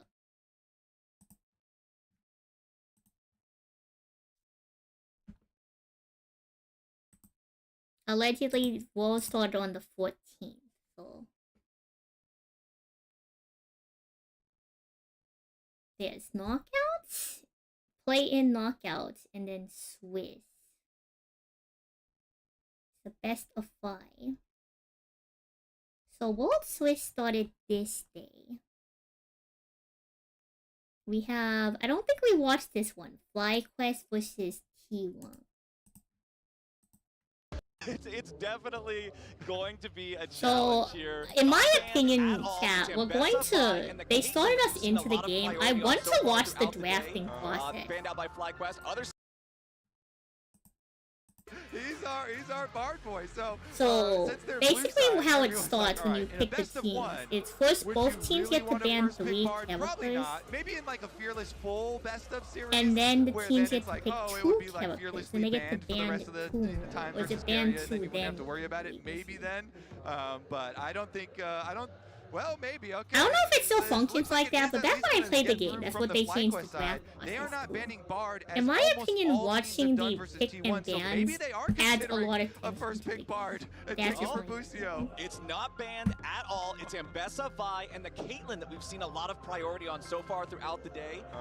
Banned out by FlyQuest. Other side going to be Azir, Orianna, and Yunara banned out by T1. Now, of course, we have the typical Whippo Kaisa hover. This is not going to be the first pick. Exactly, But let's see what they really do end up going with. I love this Bard question, but no, the Jarvan priority shines through. Yeah, maybe if it's like Fearless and you get extra value of it being permaban later on, then maybe, but not quite in a best of 1. We'll stick to the Jarvan here, Premier Jungle. You mentioned the Caitlyn though, and we really are, it seems like, very quickly entering this Yeah, Caitlyn this is meta. really different If from you're my a Caitlyn usual meta, counting you do streams, not chat. Normally my definitely counting get streams are Caitlyn completely to Guma dedicated to Yushi. counting. It's But still we can gonna reach be into dangerous that, because so here Guma we also are. showed, the buffs to Ashe were very real.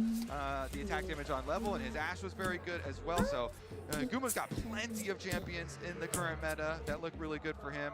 And we're just gonna go right down the normal jungle tier list here. And there it is. We have the copy pasta ready. Okay. Because Carrier gave What do you got for Carrier gave one of those, quintessential I'm interviews gonna make before this this stack matchup. of Sheep Esports interviewed him. We'll wait till they lock the Bard in. Okay, But the we know Bard is they're locked going in to. for Carrier. Yeah, we know they're going to. And Carrier starts it off Put so this nice. off to It's the like side. FlyQuest. They're a very strong team. Their teamwork is really good. They're one of the strong teams. Teams need to watch out for Inspired the most. And then he goes on to say, but if we face them, my Bard is the best in the world. If they let Bard through, Inspired won't be able to step on the Rift. So they let Bard through. Carrier has the Bard now. And now Inspired's got to be able to still step on the Rift with Jarvan. They first picked the Jarvan, so... Okay. And we're also going to see the Kaisa locked in next to the Jarvan. We know Jarvan for those big explosive engages from a long way away. Who better to follow it up with than the AD carry that's built to dive alongside, and they'll also lock in the Nico right next to him. And since there is a lot of Caitlyn talk going on right now with all the Caitlyn in the last couple of games, The other really successful one, and one that people already had their eyes on coming into the tournament, were lots of Kaisa comps. Kaisa is going to be strong. Dive comps are really going to be applicable for a lot of teams, and so FlyQuest are just kind of leveraging that, you know? They banned the Caitlyn themselves, and they're saying, we're going to go right into a Kaisa comp, and we're going to go right into Guma Yushi's Zaya. Like, this is what I'm talking about, chat. Like, this alone, really like I'm holding 100 Nomadiles. Nomadiles. The dive that you're already seeing out of the side of FlyQuest, Like, right? we could have Drop 1,000 to Sundiles, Kaisa but wants we to could fly only in have next to him. We know how Nico likes to use those sneaky pop blossoms to get in the back line and really just cause havoc. So this is a good pick for some defensive capability, while, you know, the Bard and the Wukong and whatever else they want to draft mounts the counterattack. Yeah, I mean, Guma Yushi Zaya is famous. Kaisa Zaya is one of the most seen matchups in the It's also really interesting to see an Orianna ban carries in League of Legends. So on let's T1. move on though to the top lane. Rumble, the first ban. Based here on the for ban to Flippo. Lycia and Orianna, Flippo's that got means a that wide FlyQuest mid champion laner pool, though. probably This man, plays for a those lot of of y'all that really have not been high watching impact much in mids, A this year, or Whippo high likes impact to pick a whole lot of different stuff. He's not control afraid to play the mid. picks that other people might not lock in. And his other big blind one is the Renekton. Another big blind one for him. Of course, you know, he can blind Scion and stuff too. That's been really popular here. So like, those are the kind of ones we're sifting through here, assuming that they will go Faker's champion first, but they could give Faker counter pick as well if they want to. So There's the Renekton. yeah, there you go. So the other kind of blind pick that you're expecting and talking about. So maybe Blippo is just, you know, it's like a Scion Blippo game or something like that. Yeah. Since the Rumble and Renekton bans do come out.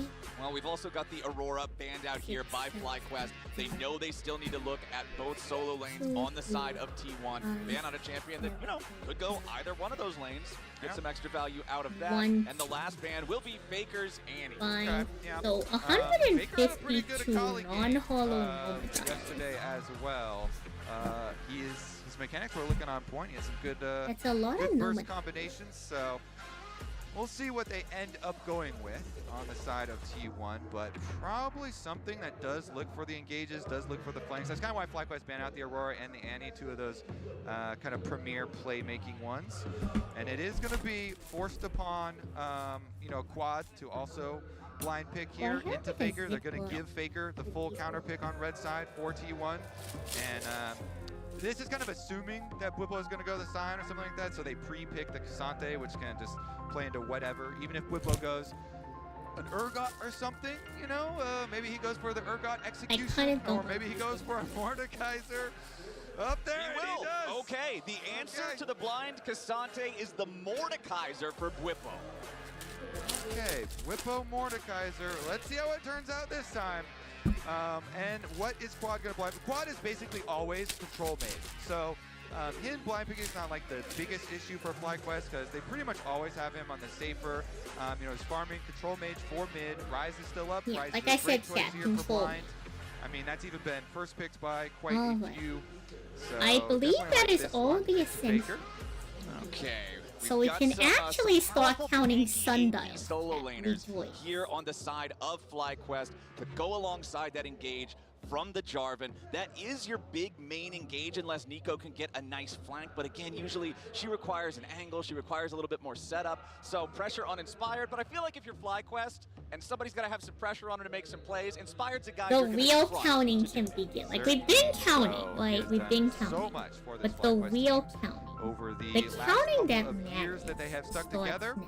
And we just get, okay, so Faker did have some big seismic shoves the other day as well with the Talia. So maybe he continues with that off of the ramp up.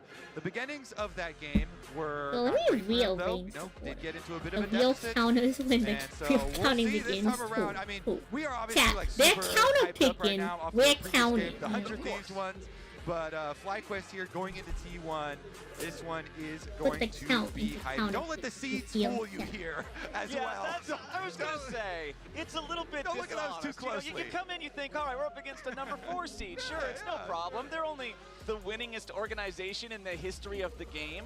They're not only the only team with back-to-back Worlds wins, but with 2 different back-to-back Worlds wins.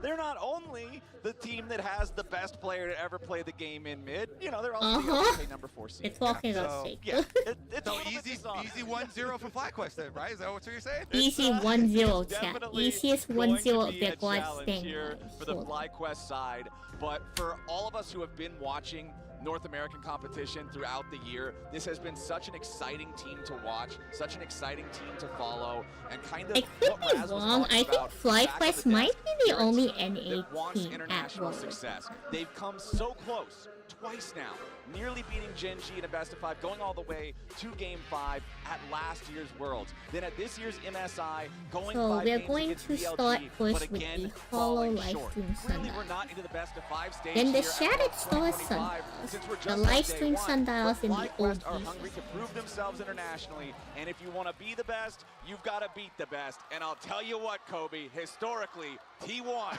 are the best. And the crowd erupts as usual for T1. Let's see, Keria Let me type got that. barred. I don't think we'll say that a lot this tournament, Flowers. Probably not. So let's get it out of the way now. Keria got barred. It is into Busio. It is into FlyQuest. Let's see what FlyQuest's plan is here, because definitely playing with fire. So we do have the Summoner Spellbook on the side When of we Keria start and going through T1, the but OG not on the side of sundials, we have Busio to and FlyQuest. separate the So Busio ones just that going come for from the the extra starting. planing power, the extra little bit of damage there with the Comet compared to the utility that Keria will have throughout the game with the use of the extra summoners. Doesn't look like either side wants to do anything Ayo, particularly quad B, my creative goal, here my at the level damn 1, easy. so minions are going to collide. And We're we'll just watching get some straight League to of the lane phase. Legends. I'm about All to right, start Quad moving counting up sundials. into the wave We've here been real counting quick. other They dials, did have just the not vision. sundial. Both junglers here starting top sides will be pathing down towards that barred lane. Yo, allergic. And Busio and Fine, Foxy, it's let's see fine. what they can get done early here. With the early push, Surely it's fine. be able to push them off here. They've got rush control. They have their ward down after the first one was cleared out by Keria's sweeper. True. So they're able to gain control of the wave, though. Fine. Here in topside, these two will probably just be, I honestly expect these guys to try and get a little bit aggressive with one another here early on in the game, and as I say it, Doran immediately jumps in, but does miss that Intofo strike just slightly to the side there, expecting Whippo to make a slight movement. Yeah, and the minion died right as Doran went in, so Whippo got the level up as Doran goes in, and so he's So able to handle 35 it just follow fine. sundial. Okay, so talking about our junglers, because Wukong, we know, he doesn't have the greatest early ganks. He generally likes to power farm till 6 because he has no CC until then. Hold on, never mind. Maybe we can't talk about junglers. Whippo marching forward. All right, cool, we're fine. What I was going to ask, Wukong we generally think more of for power farming. Jarvan is one of the early game gankers in League of Legends. What are you expecting to see out of this pathing? Yeah, well, you definitely still want to remain efficient, even with the possibilities of going for early ganks. And so Inspired, as you can see, is doing the full clear as well. Both of them kind of saving their buffs here, and so pick those up. And then, I mean, you can go for the mid lane pressure onto Faker and try and burn the flash early. Ryze does have good setup. Jarvan plus Ryze definitely can put pressure on the Taliyah. But the bottom lane, we do know this is going to be a big focus for both. So as you're With pushing those bottom sundials. lane here for Count FlyQuest, the shadows. I want to see if Inspired actually goes for the pushing bottom lane, bot side Scuttle Crab, because right now he's actually traversing to the other side, and an owner's just going to be able to grab that one. It's because their bottom lane wants to go for their reset right now, so bottom lane playing for the reset, and easy swap on the Scuttle Crabs here does mean Quad should be hovering to the top side here where his jungler is. Good job by him. There we go. Doesn't want to give owner the possibility of getting any sort of early damage. Of course, it probably wouldn't, you know, threaten lethal or anything, but doesn't want to let him use any of that free time to get any damage, and so nicely done here. Good even trade so far, Flowers. Both of them just trade scuttles and trade the wards onto Raptors. Very standard here. Is going to see the second clears They stack and of give 50 everybody sundials. some calm information. Exactly. Calm being the key word. Nothing crazy, nothing unexpected here in the first clear for either one of our junglers. As Masu and Busio just continuing to have a pretty even lane So state this here is Faker's against Scooby, Yoshi, 300th and Keria. international Their wave is going to game get in the his push entire after they career. take control over these last couple of minions. As Doran continues Not to his push his Whippo in up 300th here in the game. top side, His but he's not 300th really game he's choking played Whippo on out an of a lot of minions international either. stage. Honestly, all the lanes going pretty even. Yeah, Congratulations to the GOAT, Faker, 300th international game, as you saw there. And doing just fine in the opener.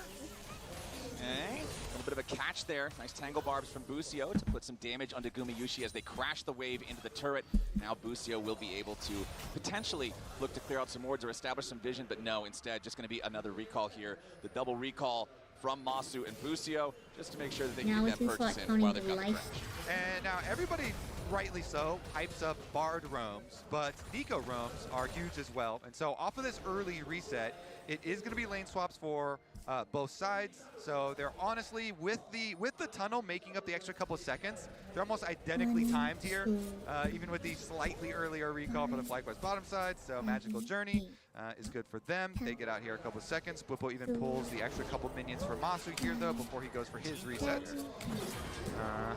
Just leave those right there. So that is going to generate a slow push. Wait, there's a Konadao in this. And see how they use this, because this is also going to mean the junglers are going to reset up to this side of the map, and too. It's one more to be live stream. Inspired actually heading out through mid lane instead of heading back towards the top side immediately. So keeping his options open, while Owner opts for the control ward on Dragon first, with Sora going for his delayed recall. And looks like they are just going to continue to keep the pressure.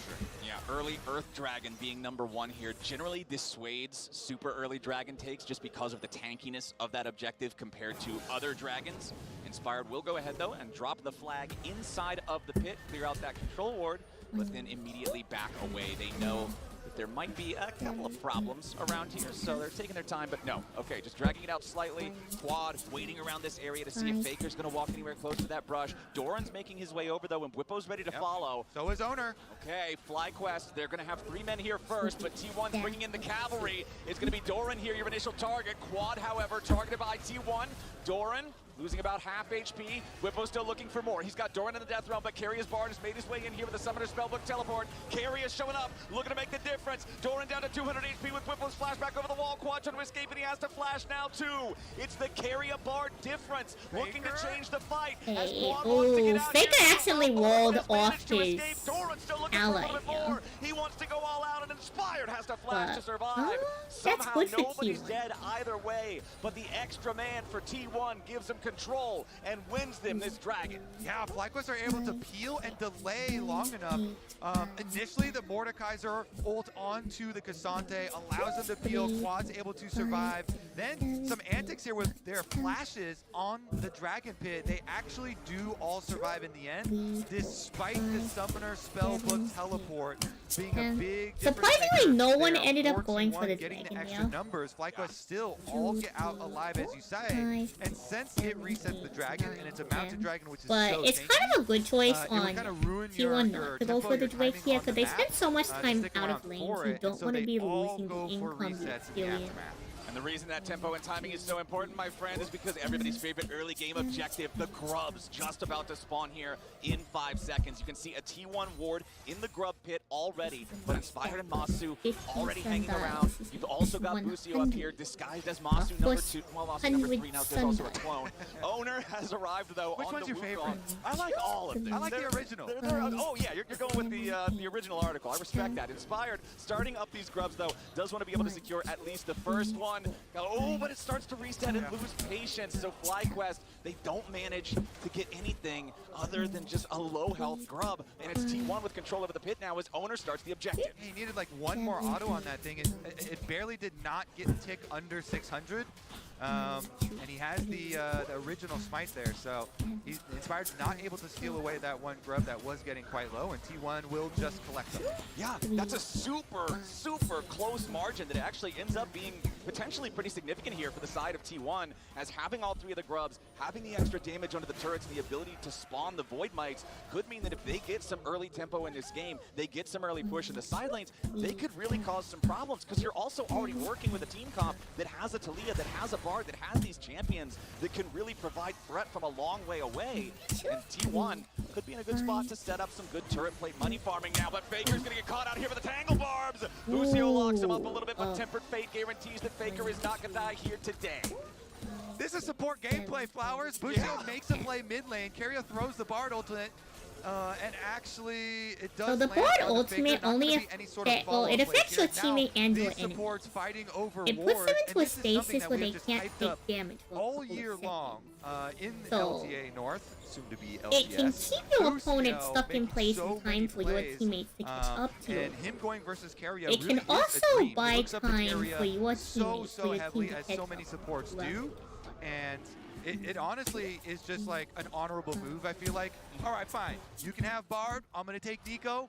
May the best support make the better plays. You know, it's actually really cool to see what we can get in this game. And Whippo's Brush Camp does get Guma's ult out. Yeah, Guma puts a lot of damage back into Whippo, though, on the exit route. So Whippo not feeling confident about trying to find anything more here onto Guma Yushi. He's hanging around in hopes of catching the wave. 200 versus Dorn life up in the streams. top side. In the meantime, as Busio ready to follow up here, Guma Yushi now in some danger. The death round has been unleashed, and Whippo's going in after the T180 carry. Guma Yushi's about to get taken out, but he gets away on a magical journey. Ooh, okay, so Kai'Sa's ultimate is a pretty important tool for her. She used it earlier, where she hops in the air, she becomes invulnerable for a second. But Carrier, the support, can create tunnel through walls. And it's right where Carrier wanted him. That was not a So magical they were journey able that to get Whippo away from wanted. the damage for a And second. he by picking goes up. down. He got hyped up. He was so close there, but close does not count. Gumayushi still had flash. Gumayushi was just drawing him in. So they get the kill. That is one kill for T1. And so Looks you like the could Dragon make the will be ultimate kicked out that afterwards, maybe though, for using FlyQuest. the ultimate Whippo earlier has for the done a lot of damage work. for He set himself up Gumayushi with the was brush to camp. You know, he got Gumayushi's kind of Zai ult down, attempt to but bait a here, fight. the barrier goes out, and then I don't know if he takes the maybe magical journey. Like he got out Gumayushi was of being a little the bit Mordekaiser, greedy with the ultimate for the wave and push. takes it and avoids Luckily, that the Q, rest and of then T1 after was already that Q is used, like just don't. You don't really have any more as Mordekaiser, right? That's your damage right there. So, anyways, goes through, goes down, and it is one kill for Mountain Dragon though. So Flowers, they do get something afterwards there for FlyQuest. But still, man, T1, you got to be sure when you go in on those plays. Gumayushi waiting until the last possible second to use the barrier, and it's just enough to save him from that last auto attack that Whippo was able to land. Then getting away with the help of Carrier, you love to see it. And these hero plays from supports are just so fun to watch. And that's what you expect from, you know, the players on T1 on the international stage. Guma's like, yeah, I still have my flash. I'm chilling here. You know, you can get close. I'm not going to go down, though. I can calculate your damage. You know, I'm going to just be able to avoid this. And he does not panic under pressure at all. And that results in the first kill of the game. This is not going to completely change the game, though, Flowers. So still very tense, very exciting one here that we have ahead of us. You know what does So often change 92 is Rift Herald fights. 292 live stream Sundile. Razor's Edge to completely one-sided after a Rift Herald fight that one team takes when they shouldn't have taken it. And that Rift Herald is going to be spawning here in about 2 minutes. So what I want to do is check in on the status of where both teams are at, because a lot of first items are completed now. Doran has his Koenig Rooker to lane against Whippo's Mordekaiser and make him much more effective. Now Carrier's using the Tempered Fate on Inspired here immediately, stuns him into the wall with a Cosmic Binding. Nobody else on T1 is close enough in time though, so they're just going to get a little chunk of damage onto Inspired at the cost of Carrier's Bartle. I want to point out that FlyQuest are split pushing during this time, so they're actually getting some leverage on the bottom side. This is split push Rise, so Quad already up at the turret, working on a turret plate for himself. So we are now on to counting the classics. They committed to that play on the top A reminder side. that we will Owner's be trying to make the supporting most of it with the the blue steel. Yeah, he wants to get it, but Inspired has the better smite. Now Busio using the Pop Blossom, tries to big find ultimate but from he Nico, only finds but his way into really the not grave. enough. Another kill of it at T1 as Inspired has to try to escape with the Weaver's Wall from Faker. Wants to lock him up. Inspired attempting wants to to flash sidestep the seismic shove, but Quad no stun way. with Carrier, but that's fine. T1 Faker's gonna knock him back. T1 do make the most of it. They go for the blue steel, and even though they don't get the blue buff originally, they just kill you and take it off your body, even though Inspired was able to smite it away. Owner ends up with it. Miyushi ready to play aggressive here against Masu on that Kai'Sa. You talked about how many times at Worlds in the past we've seen the Kai'Sa versus Xayah matchup. If you lock these in, you got to be ready to play aggro when you know you're stronger, and that's what I love to see. What I was saying before we got the fight, I guess I'll say it after the replay, because here we go again with Owner going in. Exactly. So they go in on Busio. Busio Busio uses the ultimate, but Owner just cyclones on him. They take him down immediately there. And then on the chase through here, Keria not able to hit the flash there with the Cosmic Binding, but Faker's got his back. Don't worry. Got the seismic shove here on Inspired. They get the extra kill as well. Okay, so 15 seconds until the Herald spawns. Both junglers got those first items completed. Masu versus Guma Yushi here in the mid lane. Guma down to about 30% HP. Void Seeker knocks him down to 300. Masu, however, also losing his HP down to 400. Flashing away from the Tempered Fate, recognizing that would have surely been a death sentence if he gets caught and set up after.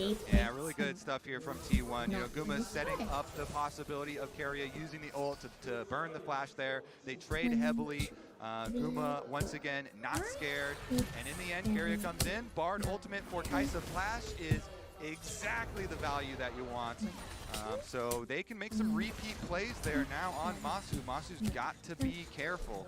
So I want to go back to what you talked about in the draft, because you had the copy pasta from Keria talking about how FlyQuest is a good team, but if I get Bard, Inspired's not going to be able to step foot onto the Rift. Well, we are 15 minutes into the game. The Herald is spawned. Yeah, Inspired's doing that right now, but he's 0-1-0. No plays made. While Owner goes for another one down here in the bottom lane, looking to maybe take out Quad, who goes for the Realm Warp to escape. Busio coming up to try to help him, but Keria is also here. Redemption comes down, and Quad is dead. Faker taking a kill on that one as FlyQuest want to try to find something else back. It's Masu moving forward, trying to cut off the escape from Keria and Owner, but they go on a magical journey and they're already getting away. FlyQuest are too slow on the move, and Inspired is caught by Doran as he tries to take the Rift Herald, and that's almost a kill, but Inspired gets away there as the third and Toflo strike will connect. Now Faker looking for maybe another kill here on Busio. Okay, we have a couple Sundile Tangle that bombs are won't from the hit, started. but the flash into the Death Realm. Whippo wants Faker, but he is denied. Faker making distance, but ultimately shut down. Now Owner's gonna try to get away. The Mordekaiser post-Death Realm is very powerful, but he already used his flash. He cannot catch up. Busio wants to go in for the pop blast, Busio going in. but he's Probably going to get the last auto.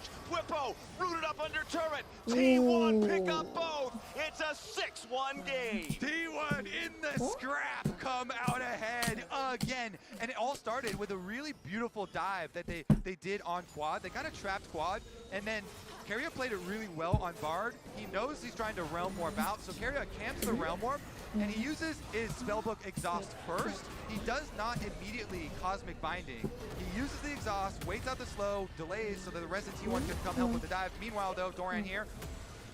And Doran working hard to defend this tier 1 turret. Inspired and Quad wanting to force it down, but they've only got it down to about 10% HP. They can't quite finish the kill. Doran holds the line, again getting back up from his team. T1 is so good at making sure that whoever's going to be under pressure has backup when they need it. And currently, T1 are just outplaying in a lot of these skirmishes. They're just outplaying in some of the scraps that they've had. You know, the jungle, invade on blue on the top side after they re-engaged it, speaking of.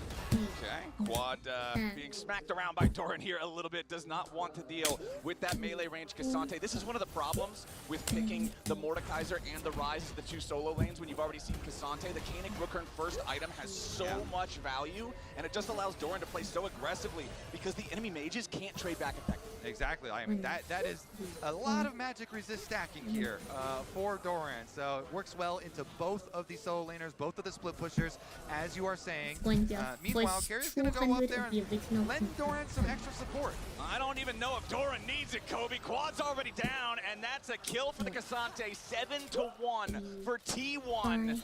These guys are showing FlyQuest a harsh lesson here in their first game at Worlds. T1's warmed up, like you said. They already got their practice in. They are ready to go. They certainly are. A lot of these skirmishes, a lot of these side lane plays, even with Keria throwing out some of these Cosmic Bindings, splashes, it doesn't matter. They still find the kill in the end. Oh, Keria's just we're messing kind of with it locked at this in on point. counting the Busio Sundiles jumping right now. forward, looks for the pop blossom. Meanwhile, down here in the bottom lane, bit of a problem for Whippo. At least they got the shutdown onto Keria up in the top side at the same time. Whippo wants to try to get one kill before he comes out of the death realm, but it's not gonna happen. The grasp can't quite find the kill, and that means that Owner survives, and it's more money in the T1 pocket, so 1-for-1 across the map. Yeah, and they're going to be able to push the wave right after that as well. Although FlyQuest did, in the end, punish Keria having no flash on the Bard, Busio, Super Blast Cone, is able to set it up for Masu and Killer Instinct. I respect this. This is Sundile. We're counting Sundile while watching Wolves. FlyQuest, getting the 1 kill onto Masu, This getting some is money here into the T1 Kaisa. I mean, versus this FlyQuest. is a dive, composition with the Jarvan, with the Nico, and the Kaisa. So maybe they can do some like side lane plays. After all, maybe they can make some picks to follow up. It is 2-item power spike for Masu. Having the Kraken Slayer, the Ginsu is very powerful together. Speaking of 2-item power spikes, yes, both of the items are fully built, but they're not both fully complete for Quad. Still needs 3 more stacks in the Rod of Ages, but does have the fully evolved Seraphs, so the Rise is getting pretty powerful himself. Faker's Talia, however, still ahead in gold, 2-1 and 3 on that pick. Still deathless for Owner on the Wukong here too, doing very well into this Jarvan that, remember, was first picked for the This is side going of to be our FlyQuest first and 300 of the inspired original playmaker, printing of right? Sundile. The player of the year in the LCA. What champ would 0-1 and Sundile 0 on play? the Jarvan has not been able to find those angles. I think I could see that actually. The new Sundile's effect I think a lot basically of them have being been a lot team of pressure control. from T1 and outperforming in the skirmishes, and now it's And resulted in the all 3 of these outer OG towers Cornadal down and tower, so new there's not a lot of room Cornadal to effect, work I with think for definitely FlyQuest. has The map a is jungler quickly feel to going it. under T1 control. Like, it has a little bit of T1 utility. trying to force their way It has further stuff into the that enemy jungle, buffs but the realm itself. warp into the immediate pop blossom. It finds Owner, but nobody else. Now Gumayusi under a little bit It of pressure feels here like on a the side. It's kind of like goes a into the cataclysm, bruiser. but Lucio's first to die. Get Owner down. still trying to get away. Flashes into the rush to buy a Like, little you more got time, some but KPN CC, gets you up. have T1 a still very up on mid. strong Quad in the middle of everybody. He's cut invulnerability. down by the blades You of can't be Gumayusi. targeted Whippos with in the death run for a little bit Cornadal longer. He'll take out if it has Keria, the but proper what about skill. afterwards? There's no way to survive. It gives like a triple very kill like for Guma, Olaf, or I and suppose if it's on T1 team stacking. fighting takes them down. Masu's still here, but It the has rest to of be the- like the rest of very T1 bruisey are feel. going for the Otacon, Masu going for the execute. I think I can agree. Or getting for the escape. Sundile Maybe would he can be get away, It's good. actually. All right. Well, as long as he Ooh, doesn't some of these are shoot from call, starter deck. he gets stuck somewhere. Yeah, he's We're chilling. separating the Meanwhile, starter Otacon, deck. as you can see, being taken by Faker and Guma. It is a little dicey, but you can avoid those spells pretty easily. Just stick in towards the center. Oh, you can hear the reaction from the crowd. It was close. The Doran nearly finding Masu on the escape there. But that is Otacon secured for T1 after this team fight that kind of went a little bit crazy. Okay, so FlyQuest aside, you know what? This is our moment to try and make a counterplay. They have overcommitted into our jungle. Let's Realm Warp. We try and do Realm Warp, Nico Ultimate. It does. In catch theory, Owner, this but is that a hits, good and they get play. the Keria kind of delay ultimate here. The problem is Meanwhile, you as kind soon of as they come out sat it, there even and though FlyQuest allowed chased down that kill, Faker Inspired to tried kill push out Guma, so on the mad left side, DMZ the it was second you Jarvan going came out of after Guma, space. but there was no follow-up there, so Guma I was able think to if there kill was him, at and least then the one other more side of the fight was so T1 delayed, player so trapped in the chased that bot T1 hole, that pick would up have the been like extra a kills, good, I mean the increase Nico, their that would gold have been a lead. Here we good go into the play. play. FlyQuest. Inspired stepping of very fun. far forward here and about to die. The Cosmic finding as he gets back over the wall. Buys enough time for Faker to take him down. Yes, there's a Pop Blossom, but T1 has already won the fight. Busio goes over the wall, and Quad goes back to the spawn platform. Masu's next.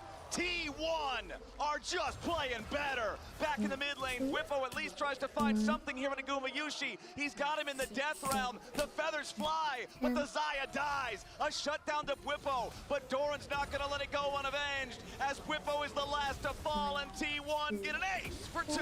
They chase them all down, Flowers. Now T1 alone on the rift with their If y'all minions. put it in for Will an be able to ace means that celebrate. the Owner's entire just gonna enemy take can away the rest of your jungle camps afterwards. You can't And let it Faker continues to T1 be have a scrappy, small but opening. It continues to go It's the true. way of T1. It's true. This one, Busio and Inspired trying to pull a little. I think it's pincer not here. just Flyers Faker just though. goes You have right to up, respect but the look at entirety of immediate T1. response. Inspired Like, just you have to got respect the entire decimated as he team. went in on a Faker Faker. alone has He a did lot the of redemption. push, After but redemption, they were any full advantage you after give that to attempt. any of So this, T1, like, either solo no lane problem or even the kind of, bot lane, counterattack with like, there. And if in the you end, they let trap all if of you the let FlyQuest Gumayusi members. get Nobody ahead, can that get just out gives after so that much play. room for And then failure. Keria teleporting afterwards out of there with his spellbook.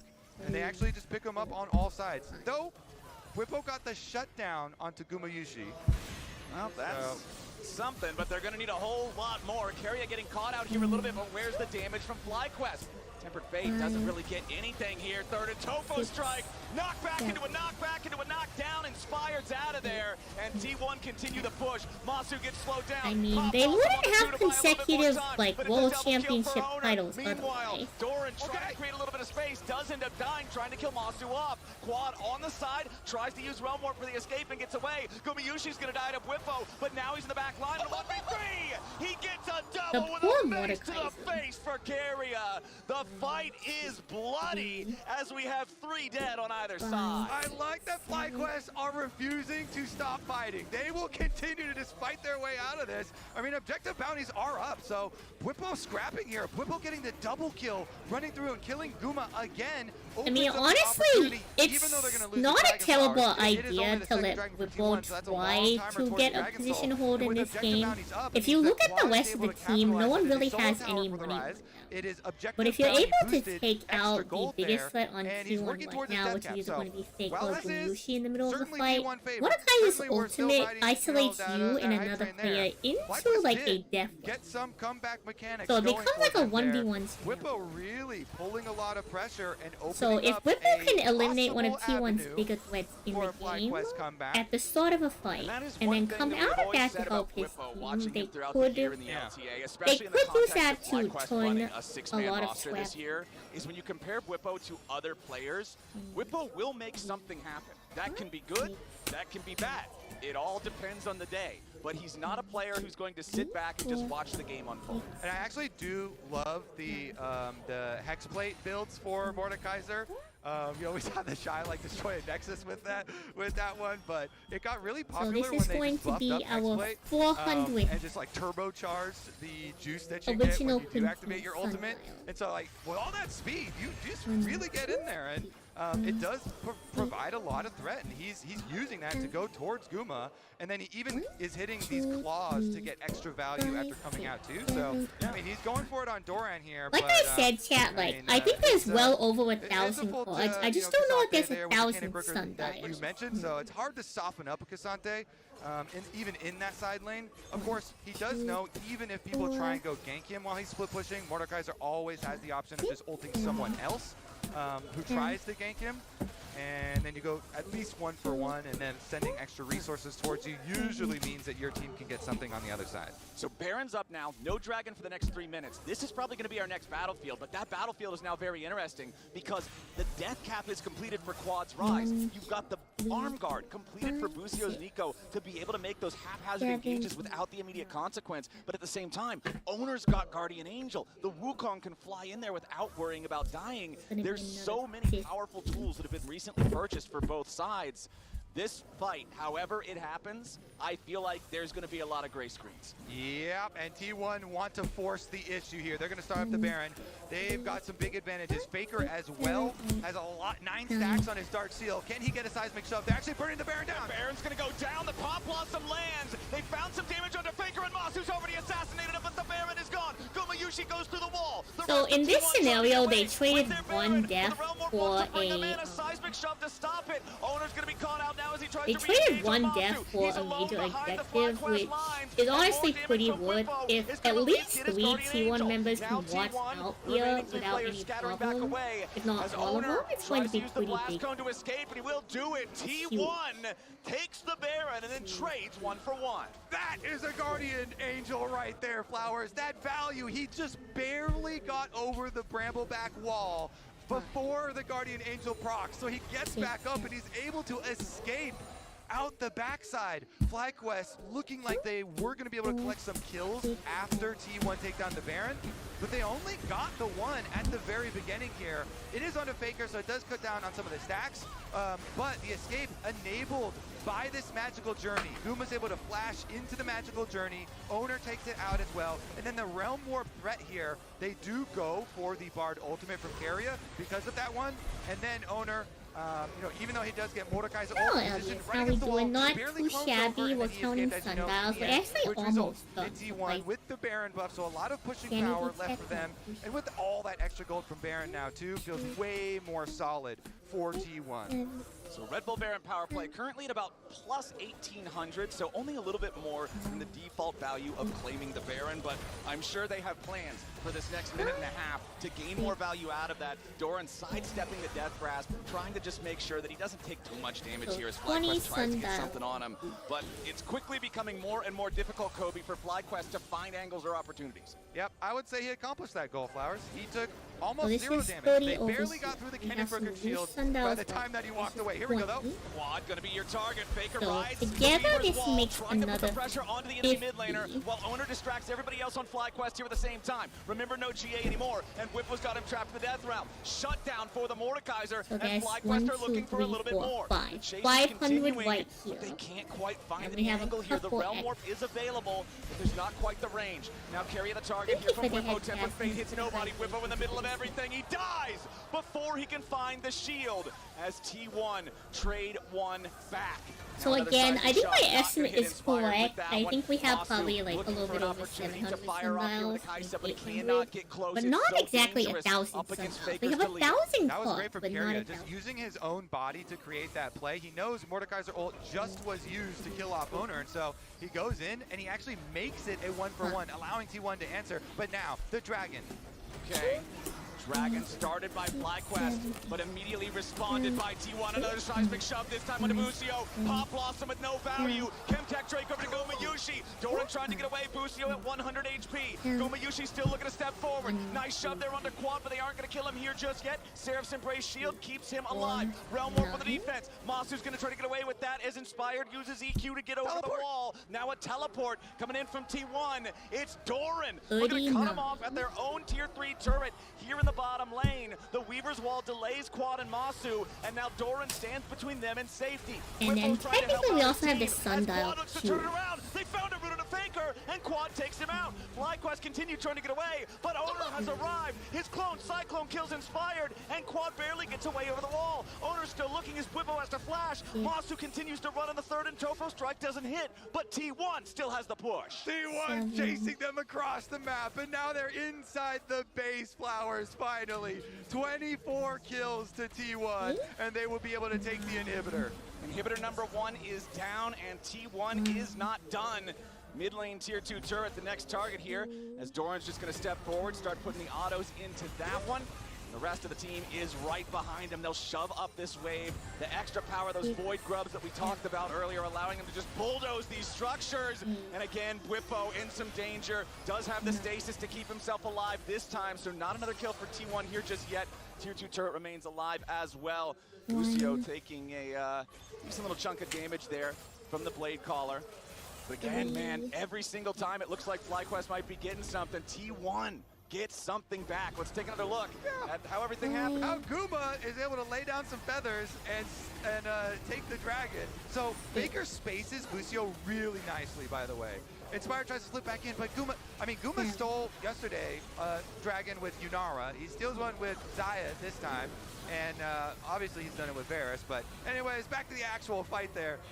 They started out with really nice spacing on Busio on the, well, let's take a look at this one as well. Carrier able to find him on the backside. We didn't get that one, but that's a nice little support versus support. So I think I'm gonna count the Sundile punishment for letting me have the bar. as a That was a really separate fun call out where you talked about the super blast cone actually hitting Inspired or into the like that was already sleeve spinning to fight. finish off. Yeah, that was wild. But I will Just count a it tiny towards bit of the extra overworld. damage, and it was like this ping pong ball that goes That was right. some Beyblade action. I have no idea. So I we're don't think I've adding ever seen that 6, before, but that technically was cool. 7, because It is a there's 6,000 to the gold lead still non-hollow light. for the side of T1. Gumayushi securing that last Drake with his Blade Caller also means that they are on Soul Point. 2 minutes from now, they'll be able to fight for the Soul, and FlyQuest are going to feel compelled to try to defend it. But before that, just 15 seconds until the next Baron spawns, and it's T1 with immediate control over the area. FlyQuest want to step forward here, but Doran's doing a great job being the space creator, being the one who prevents anybody else on FlyQuest from stepping forward towards Gumayushi, towards Faker, towards anybody. And FlyQuest really have to pick their moments carefully on how they want to step up. Busio clone walks past the control board, No seismic shove to find any value here just yet, but the Baron is spawned, and T1 is ready to start it up. Dorman and Carrier are going to be running interference, and Owner and Gumayushi just melt this thing. Weaver's Wall won't allow FlyQuest anywhere near it, and T1 has already claimed the objective. Now Whipple's got to try to stay alive. Pop Blossom finds Faker. Gumayushi's already killed Buzio. Masu flew into the back line, but he crash landed, and T1 tears them apart. FlyQuest thought they could take that fight. They thought they had to, but T1 would not let it happen. It's a clean ace, and they're on the game-winning push. Yep, Garrett takes care of one tower for his second, and the rest of T1 arrived to finish the job. FlyQuest had a tall task, and they could not stand up to the moment. T1 prove why that number 4 seed title isn't what it seems, and they'll smash FlyQuest in this game. True. Congrats to T1.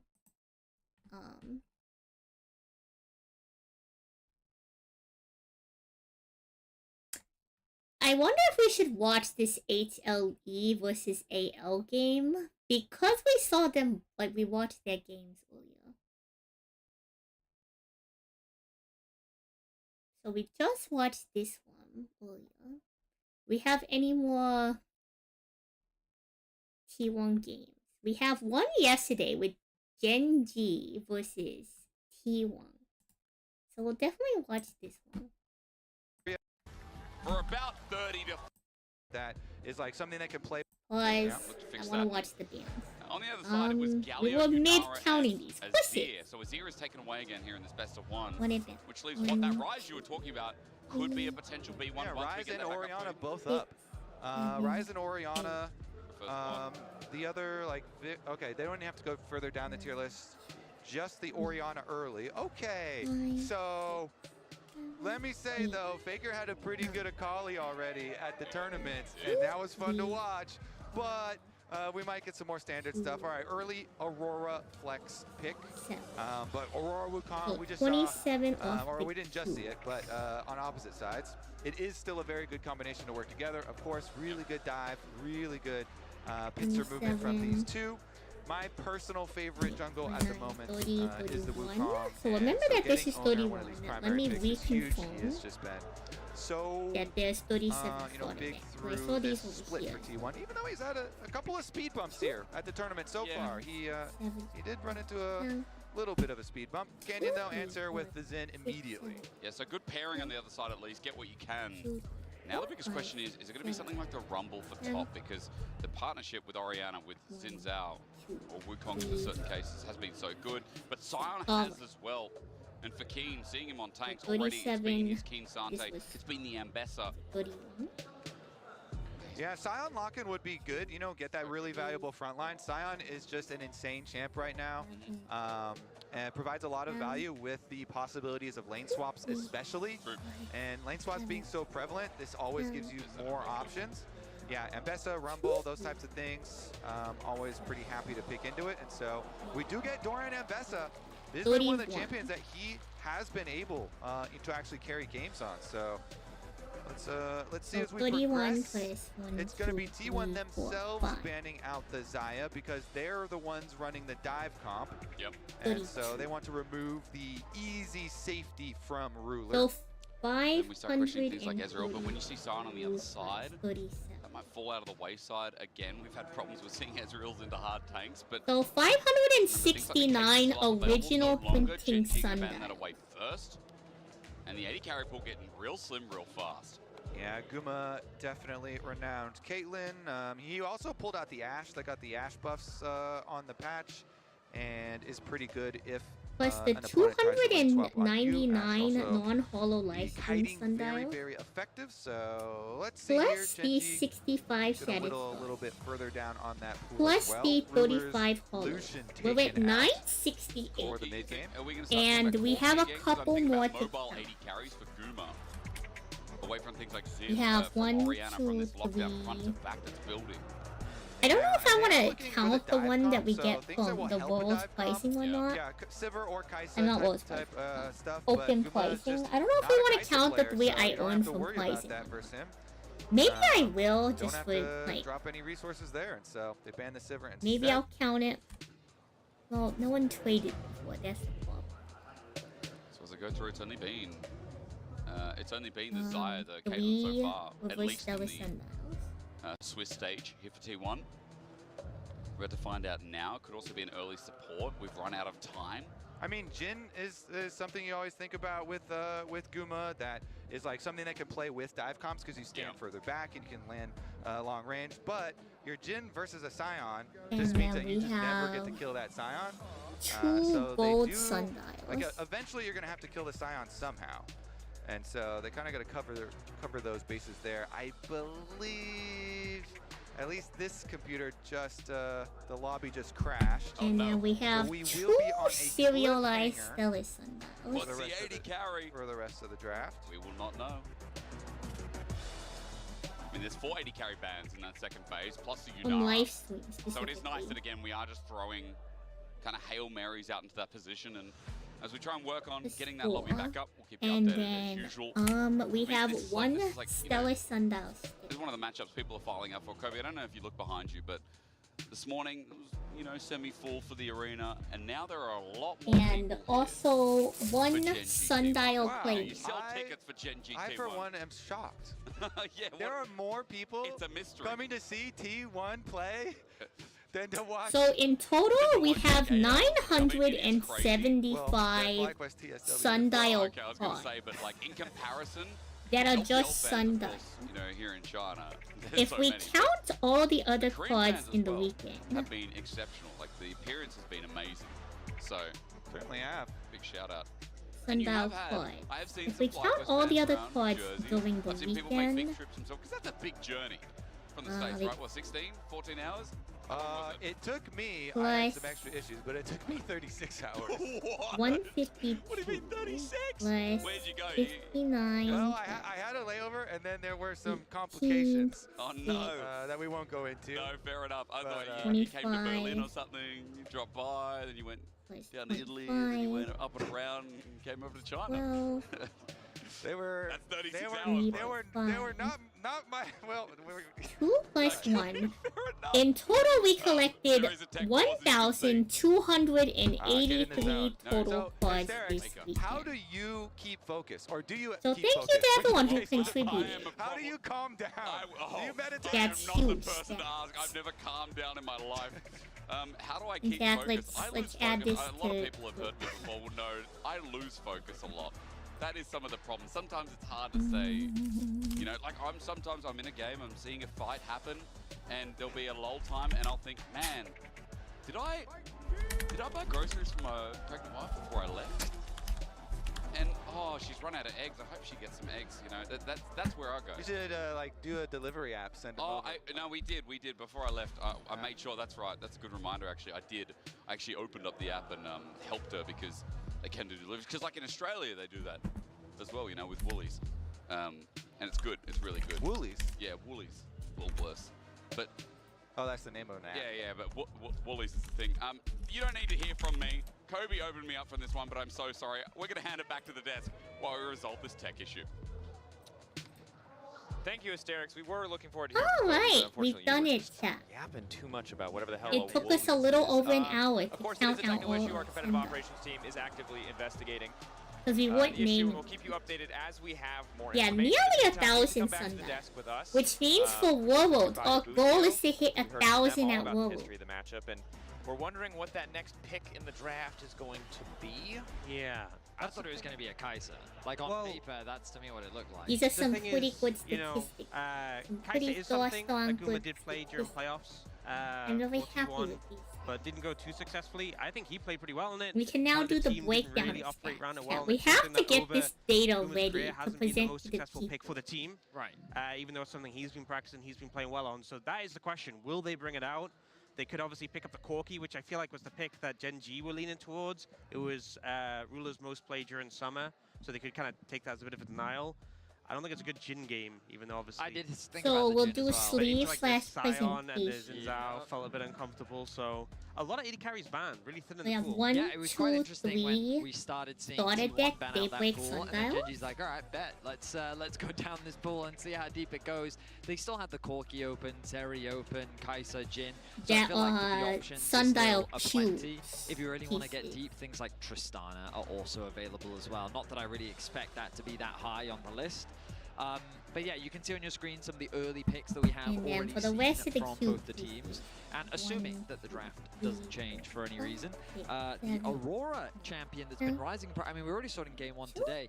I'm a little surprised to be seeing it often used as an answer into the Orianna, because the thing about Aurora is her range is not the 27. longest. She's usually good into things like Rise. She's pretty good at punishing the relatively short range mages. But like into Orianna, who can outpoke her, outtrade her, outbully her, also offers that huge team fight value. I'm kind of surprised to see people leverage this Aurora pick, but it seems to be just something that a lot of teams really value in the World's meta. Yeah, I do think the changes to Orianna before coming in the Worlds patch has helped, even though she's still super high prio, still super strong. The W changes, I think, has made the matchup a little bit more bearable.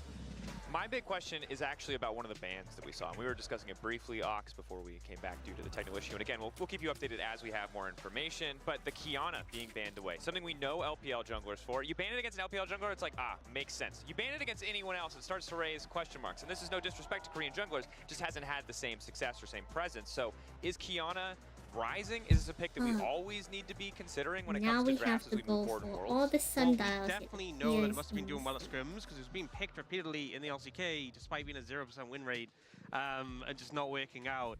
And I think we've seen the pick have value. LPL shown that both domestically and at this tournament.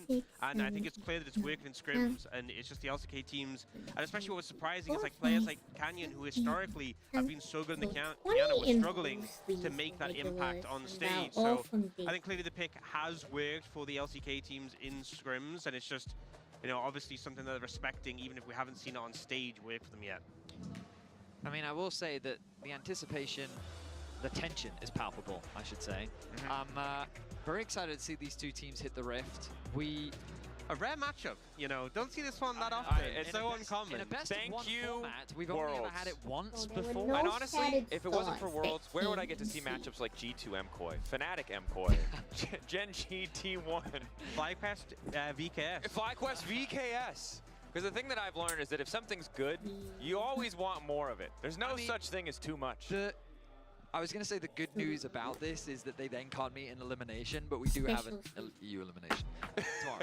But for the rest of the teams, it means that they can't rematch in any potential elimination match. That's true, that's true. And it is important to remind people that we are, of course, in the 1-on-1 group right now. The So winner of this will move naturally to the 2-on-1 specific group type to of join. sleeve I noticed. Right now, I think it's this is a FlyQuest, Dragon Top Shield Esports, and gold CFO. engine sleeve. yes. I will find. I'll look up the name There's a of lot it of later. strong competitors up there. But of course, for FlyQuest, in the event that T1 wins, they can't rematch because they've already met once before. So I guess they would kind of want T1 to go up there so they can avoid them. But then it's also dangerous because if they do lose that match and they go to the 2-2 spot and Genji come back up, then they obviously can't play Genji, whereas if T1 took that route, they wouldn't be able to. There's a lot of things to think about. We also So know that there's Busil one, got and beef the with other Genji. one is He another wants his hollow opportunity that to just get a comes bit of in the revenge and finally beat him. I mean, they've been close. They certainly have. Best of 3, good place to do it. Oh, You hello, don't have to go Spider. all the Thank way you to for Game this, 5 and really happy test the depths of like the 17 months. Whippo Thank you. champion pool, because I know what's down there. We It's have weird, nearly it doesn't always 1,000 work, so sundials, 3 and we games seems like a collected decent over spot to be. Of course, 1,000 points. Ban pick, that pick ban weekend. here. Champion Select is going to be restarting with the same picks up to the point of the hardware issue. So no changes, So fortunately. no changes. It seems likely that we will return to pick 4, as we had already seen all 5 bans for both sides, but certainly at the very least, all 3 of the initial bans for each side and all 3 of the initial I don't know I do how like I that want the to drafts are describe going- this, but I we'll mean, just call it in a top. We've seen this matchup many times before, so it shouldn't really come as a surprise. But I like the fact that Busio was talking a little bit earlier. Oh, I don't need to yap anymore. The We don't captain's need to can map. take it back. Jake, Sunday. Kobe, take it away. Your turn to yap. Big weekend Alright, for Santon. So we get back into the controversial draft here. Controversial. I mean, yeah, Controversial. the Faker Aurora, we'll see though. Okay, so we catch back up. All the AD carry bans come right back through. All right, what is it going to be Guma here? Because I assume they're going to say, okay, so they slam the Kaisa. Okay. Here we go. This one for the long history, you know, has been one of the Do we have any champions that sleeve Guma has been, you know, no trying to add sleeve to the roster. dials, just the one Ox, in as Ox is saying, recently did add, and here we go. They're going to go with the full dive comp and display it on the world's stage. You get Corky on the other side. This was also discussed as well. It felt like the best AD carry left in the pool outside of the Kai'Sa question mark. Poppy locked into the Kai'Sa. Are T1 going to lock the Alistar anyway? Instantly. A lot of dash going into that set, Poppy. Certainly is. I like how quickly we finished the picks and pans, though. They just want to They get had in the a lot of time to think this through and finish up those ones. I do like it from Gen G. Honestly, I do favor the Gen G draft here. I mean, even before the Corky and Poppy, but the Corky and Poppy also round it out super nicely. You get safety for Ruler, you get the Poppy steal away, deny it from Keria, also interrupt. Literally every champion on T1, this Duro Poppy value is gotta be like maximum Poppy value that you ever get. Plus, Gen G have the mega tank of the patch, Scion here, the GOAT on the front line. So really do like this look from Gen G. But T1, we got, you know, this dive comp, this spicy comp that you can look to try and create plays with here. So let's see if they can do it. Single game, single best of one. I mean, it's not what they're used to, but in the second time ever, T1 and Gen G will head on to the Rift for about 30 to 40 minutes and then go home for the day. But the winner will move up into best of threes. And while the loser will do the same, they will then be on elimination point for those said best of threes. And what's crazy for all those teams down there is that they'll face off against either T1 or Gen G to keep their dreams at Worlds alive. It is such a fun position for our tournament, considering that our 1-1 teams, 4 out of 6 of them in the total of today, have either a domestic championship or a world title of some sort. They clear max. MSI for Gen G, T1, defending world champions. They're about to head onto the Rift. Thank you for waiting with us. This Your is reward a is green now. sleeve, and this Summoners is still Rift. in the blue sleeve. Ruler Corky, 14-4 career record on the champion. Oh, damn. While Guma's Kaisa is 10-18. So for Guma today, let's find out if it's a redemption arc on this champion and how the learning is going for him as well. Now, standard lane so far, Kobe, we did talk about the potential with this Scion as great damage thanks to the shield from Keen. The W start here. If there was going to be a lane swap, was my meaning, but it is pretty standard for the Scion. He's flexible either way. I think especially for Doran, he wants to be in this 1v1. We'll see. Yeah, topside down start for both junglers to look to influence. And Brush Camp for Gen G, do they get any value here, any early burst?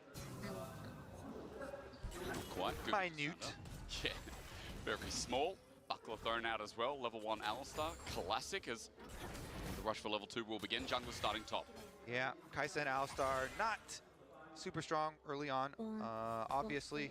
And Keria is still going to try and go for the headbutt here, and they are going to give up a little bit of the brush control. T1 with the very close brush ward here on their side, but still going to have to cede the level 2 push. Quite probably, maybe not. Evened it out. Yeah, matched in the end. Duro still just sending it into Guma. Shield denied, but still Guma stepping up to the wave. It seems harder and harder. Great block. There's that Poppy interaction, and we're going to expect a lot of that barrier for barrier and heal as well. Ruler outpaces the pulverize from Keria. And G come out slightly ahead, but Keria also has that triumphant roar. I believe both of these were actually presented to me without both sides the using their barriers I need and to heals. rewatch The combat summoners invested in the trade down there. Speaking of the trade, Nice sidestepping from Chobi, at least getting 1 out of the 2. Half HP for both mid laners, as Keen's going to get a deep ward as we look at the picture. Actually, please look at the photo. Yeah, neither of these were presented I like to me. that. It's everybody knows what you mean. So I will count them the as tri cam. I like I the tri lane cam. Yeah, okay. That's clean. You get to see who's pushing who. One Junglers on bottom Pokemon side as 151 sleeve. So the kind of scraps on bottom side are going to be meaningful, but Nobody too low, even though we did get all the combat summoners used down there. So see if Xin and Wukong, as they finish up their last camps, can throw anything into it. But quite probably just going to be a bottom side Scuttle Crab there for Owner on the Wukong, and Canyon traversing up towards the other side to trade instead. As the T1 bottom lane has pushed back out. So it's going to be a slower early game. Wait for these ultis, and around grubs usually seems to be quite a bit of contest in World so far. Keen with a good decimating smash onto Doran. He gets his grasp. Yeah, and takes he's a little bit. Canyon's here. All it takes is one flash in. Doran has to time this perfectly to get away. Decimating smash first, and here we go. Wind becomes lightning after the audacious charge. Canyon does some damage, and Doran down a flash. Yeah, the vision stuff here. And this is Canyon, actually the winning serial Sundile. Are not coming up just It quite won yet, so he has when plenty of paired time to with get his the recall off, Sundile go right too. back into his next clear. Doran, no flash off the top side and teleporting right back out. Keen also had a bunch of minions in front of tower to clean up, so Fake up. Keen doing really well with the CS at the moment.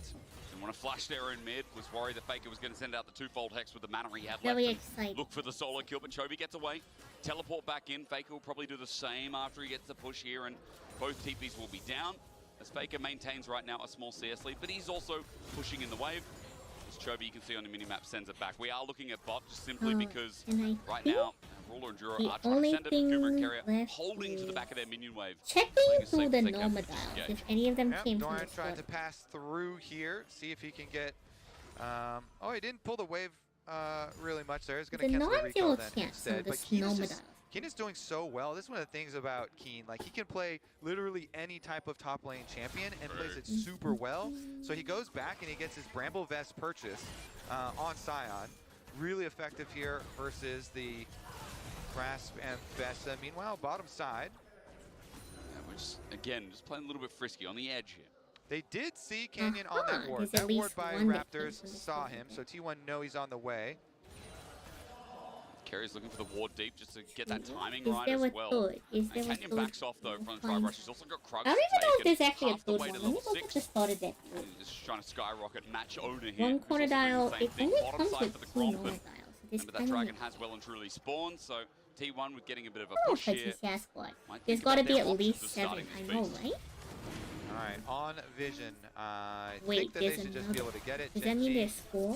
Does play a that mean little bit there's for the 4 later started game. that normal? So T1 finished this one up. Pushing in, Doran pushing in, or Keen pushing in Ooh, Doran there's on the more top than side as 4. I well. just So missed. after top side Scuttle Crab, let's see what Canyon will do with his extra time. Go for the invade on Raptors. Timing is close. This is very as- important data. Probably Very get the ward just there. Yeah. Scuttle Crab first. And go in. First dragon of the game goes to T1. As bot gets a push in here, but it is a cannon wave, so Ruler won't lose a thing. It's very nostalgic And this, having this worlds Gen play in G the comp background does for me. scale Like, quite I'm not nicely. watching what's Beat the happening. Scion. My We've brain seen understands Scion it have all. so much success at this tournament. Such a good Despite champ right not now, playing the though. game for a Yeah, long value of the time, my front line brain has is been understanding huge. what's happening. Teamfight's pretty straightforward. His laning phase also, So like, these who are punishes it the- these days? You know, Doran picked We the pick have into it, but 5 normal obviously we've been dials swapping that come around, from but the sword. yes, great wave clear. He's got a shield, and he has mobility because of his ult, plus a great engage tool on top of the one he already has. Also picked up a Bramble Vest here too, by the way, so early AD damage from this Ambessa. Guessing the Grasp healing ain't going to be as good. And just a I flat think armor as that's well, all that's of the nice. statistics we need. Alright, to Spellbook break teleport down. here out for Now we Duro can to look arrive a on little bit seeing ahead of where- Ruler, but they will match on the top side.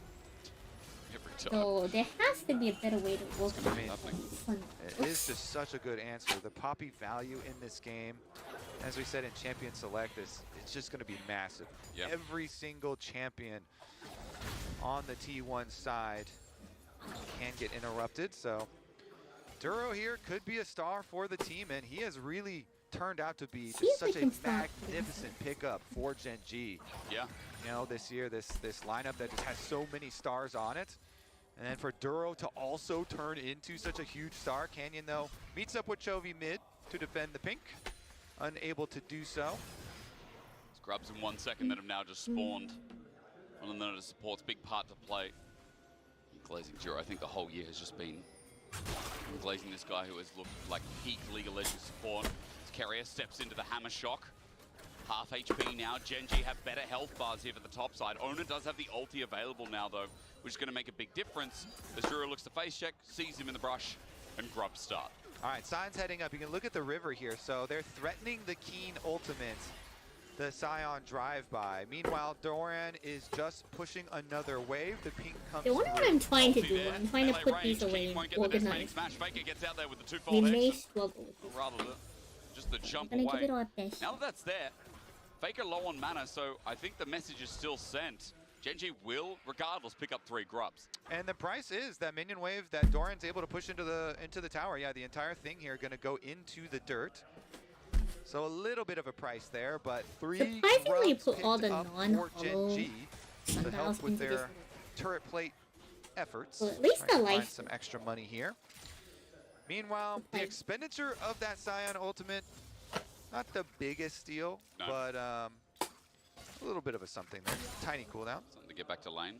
You know, on Desktop talking a little bit about this matchup through mid, I mean, we are seeing a bit more of it, that there's been attention from supports from jungles just hovering around the area, but An Chovy in interesting thing isolation, to know, all the stone got a CS tablet lead for ones a we got reason. were not. people think this Aurora is an answer, and so far it really hasn't shown that. Yeah. Hard to answer Chovy the player That is also as well. a good caveat. Chovy the player, one of the very best ever, and especially in laning. Let's see Duro's pass here through, though. It does find Keria and leaves over the extra vision. So nice methodical sweep here from Genji to get their shallow vision through the blue quadrant of the jungle. Was able to do that because of the poke on Guma as well. A side note, actually forced the base here as Duro is caught napping by Keria. Small interrupt there too as Rule's going to get this push in and find good base timing. And throughout all, Genji, their lanes, everything's looking real good. CS lead through mid, through bot. Yeah. These are strong parts right now, showing why Genji's laning is superb. Yeah, and Faker's lane phase has been the area that has been a bit rough as well. So he's really taken to a lot of playmaking. I mean, he always has, but also, you know, sacrificing waves towards mid to look for side lane plays. So maybe we'll see him try and use one of the famed Aurora, you know, side lane plays, try and get a flank down there, mess with the bottom lane or something, but nothing opened up quite yet.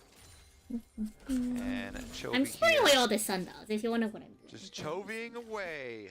112 so far. Not bad. 11 minutes. So is over the Over the threshold. bottom just side, the though. usual. Yeah, Guma's getting ganked on. Canyon already got the flash out of Guma. Second skin is greater.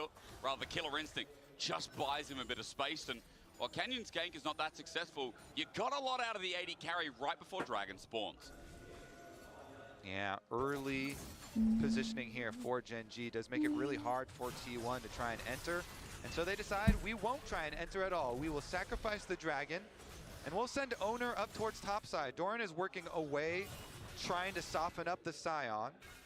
He does, but what is Owner going to do about this timing window? Just drops off the control ward and gets the camp timings here a little bit just to see that they are all empty. Is that going to translate into anything when Chovy has consistently had pressure through mid? Still has his flash up and available, and he's going the Rod of Ages build, so becomes that little bit harder to kill every minute that goes on. For Chovy, the zoning on Faker, he sits in, he command attacks, and then he moves the ball right into Faker's line of sight. 25 CS right now is the difference. And Faker's struggling to walk towards this wave to pick up the CS. Yeah, the Orianna W nerfs didn't really stop any of the mid laners from slamming the champ early. Just max Q Max first. Q, we'll be right. Get more ball movement. You gotta love it. Chovy, he's gonna get the push in now. And why mid is so important is because this might just lead into a plate and absolutely will with triple grub. Orianna feels nice with that clockwork wind up on turrets too. And 1,000 gold lead for Genji. This is a slow game for our viewers at home, and you might be like, you know, come on, do something. But it's Genji just being clinical. I think we'll see on one item breakpoints here for T1, them decide to do something. Because, you know, Wukong really does need the Trinity Force. Yep. So as soon as they start to get their one items in, then you can start to look for, you know, those engaged plays. And they do have a heavy dive comp here. So you have to make those plays really count. You have to be very careful about the setup for it. True. Get some wards here. Carry out very good at some of this early reconnaissance, trying to get those wards down, get some information, some extra angles here for T1 to try and make their play on. But it is just crazy even that, you know, one of these two teams is going to go down to the 1-2 bracket, and just, there's just going to be an extremely fearsome opponent down there for everybody else to have to deal with, as we are in our 1-1 bracket at the moment, and then these two kind of juggernauts meeting up. This is what, when everyone thinks Hopefully of I can LCK, this get is what all they of see. these This is what they think of. This classic first 14 minutes, no kills, setting up for something big. Maybe we change that now. Doran in a 1v2 is going to ulti out, but the flash is matched by Keen. A close call, but the Drake Hound Step is stepping it right back home until Canyon flashes. Looks for the 3 Talon strike. He's so close to getting it, but Doran has enough energy in the tank to step one more time. The real dancer is Doran in this game, as top lane game in return onto Chovy. Shockwave brings him in. He flashes away. No kills yet, but some close calls. And a lot of flashes blown. 2 for 1 for Doran on the bottom side. Both Keen and Canyon invest theirs, and they cannot kill Doran's Ambessa. Top side, though, it is another trade. And the gank attempt on Chovy, investing the Wukong ultimate, does get the flash out of the Orianna. And that is one you look to repeat punish. Yeah. While Orianna is very popular right now, her weakness being low mobility with no flash is definitely something that this dive comp will want to try and prey on. They have a lot of ultimates for T1. Once those come back up, they can try and put extra pressure on that Ori. Try and get Chovy away, as you saw on the Coinbase gold grind there. Quick side note, Herald is up and triple flash for Gen G down. As they start this off, maybe a window for T1 to punish, but you were talking about the ultis. It's also a really good side note. Yeah, let's see as they kind of work their way over, clear out the vision first. We might get our first full 5-on-5. We've got Keen here, the giant tank, able to easily face check. Plus the Poppy here, Duro, W, ready to use. Alright, let's go. Chat, let's shoot. Take a burst. He's in the pit by himself, though. Carrier's here to help out, as Weeding gets him out of there quick. Ward will give full like insight for 500 T1, but sundials now in in this Chokers Gen G group on up. In having this trouble little entering roll until right Carrier here. pops the ghost. Our first fight, you Let's say maybe go. it's there. Doran sent away with the Keeper's Verdict. Faker at half HP already gets the burst down only onto Duro. As second skin starts piling up for Guma, but Herald We is take those already that we gone. T1 back off. The fight was open and then closed. Poppy ultimate from Duro gets one. That delays long enough, and Gen G get the objective again. That is going to give them the 3 objectives, Dragon Grubs and the Herald for themselves. Progressing quite nicely. This should Goal lead on store Chovy as away well, by the way. nicely Yeah, into our little ball. 169 CS, over 16 minutes here. Still keeping up with that mark. But that being said, Ruler on Corki is going to be a problem. He's even surpassing Chovy CS. That's crazy. On this champion. And remember, 14-4 career here for Ruler on Corki. Has been spamming it, has the red buff. Ruler just really has had such an amazing split. Really good MSI as well from him. Insane stuff. Let's see with the teleports. Gen G coming down to fight the dragon fight. And then work on our Chovy left. stepping in now as well. His flash still not That's up and available. 499 more sundials than we have. Well, okay, so that's just the sundials I got from this week. That's not counting the sundials I've owned in the past. Especially with 3 grubs, that'll open up mid. And Dragon T1 isn't started yet. So on Gets top away. of the sundials I've Lightning already tags him, but there's collected no for dive under myself, turret as right? Gen G have gotten themselves more gold in the tank to play around this dragon. Yeah, they guarantee themselves mid priority. We're almost Now they done can go building try a and new deal with the DOESN bot base. side. Last time we got Block the face check 183 inside total try. copies of sundial. He's taking some damage. Doran is Not counting healthy other himself, sundials though. I've Owner looking for an collected, angle. not Carrier everything. as well. Blast cones denied. So as Guma has across to try every come in. single IRL For list T1, they don't have the I have carry. He's separated collected towards over mid. 1,000 sundials. All right, flank around the side from Doran. Oh, Guma. Carrier, three-man pulverize almost. Ruler disappears as well, but Faker, as he jumps into the whole team, makes a crucial mistake. Doran now comes in, gets a flush out of Ruler, reposition from Gumayushi, a five-man cyclone. Ona finds the angle, but it's too late in the fight. Genji have annihilated T1 as Guma runs for his life, but he's tagged once again. Genji have 4 members on the run, and Guma is left alone. This turret won't withstand, and it won't get a kill in return, maybe, as Chovy, no! Command, protect! Chovy survives. And Genji only lose 1 player in the fight. T1 tried to flank around from 4 different angles there. Hysterics. They had Guma coming from mid lane, Doran coming from behind the dragon. Faker goes right up through the river here. And as they go for engage, it is Keria getting the knockup. Faker tries to ult in, and then he takes his Aurora ultimate to the other side. As you say, he got popped instantly. Plus Doran also, the Ambessa ult did not connect for him either. So the engage for T1 goes about as poorly as it possibly could, and Genji collect so huge. They were already earning their own large leads just through laning phase. Now after this team fight, you have to feel I had the like that is just going to close the door on T1. The draft already was looking really good for Genji. Oh yeah. The early lanes played looking really good for Genji. And that dragon fight as well, huge stuff now, so. Need to buy a box of see how they can kind of progress forward. Again, this comp is very straightforward. You saw how they just all kind of coalesced together, able to protect for a decently long time. Probably get away with buying Doran has to flash away. It might be easier to just buy the Nebulios and the Leo Bite and the Celestial than buying an entire she said it's burst wide open now. Your boy Chovy has 2 items, 8 stacks on his Dark Seal. His Rod of Ages is almost done stacking, almost gonna tick over and get the extra level. So it's looking scary.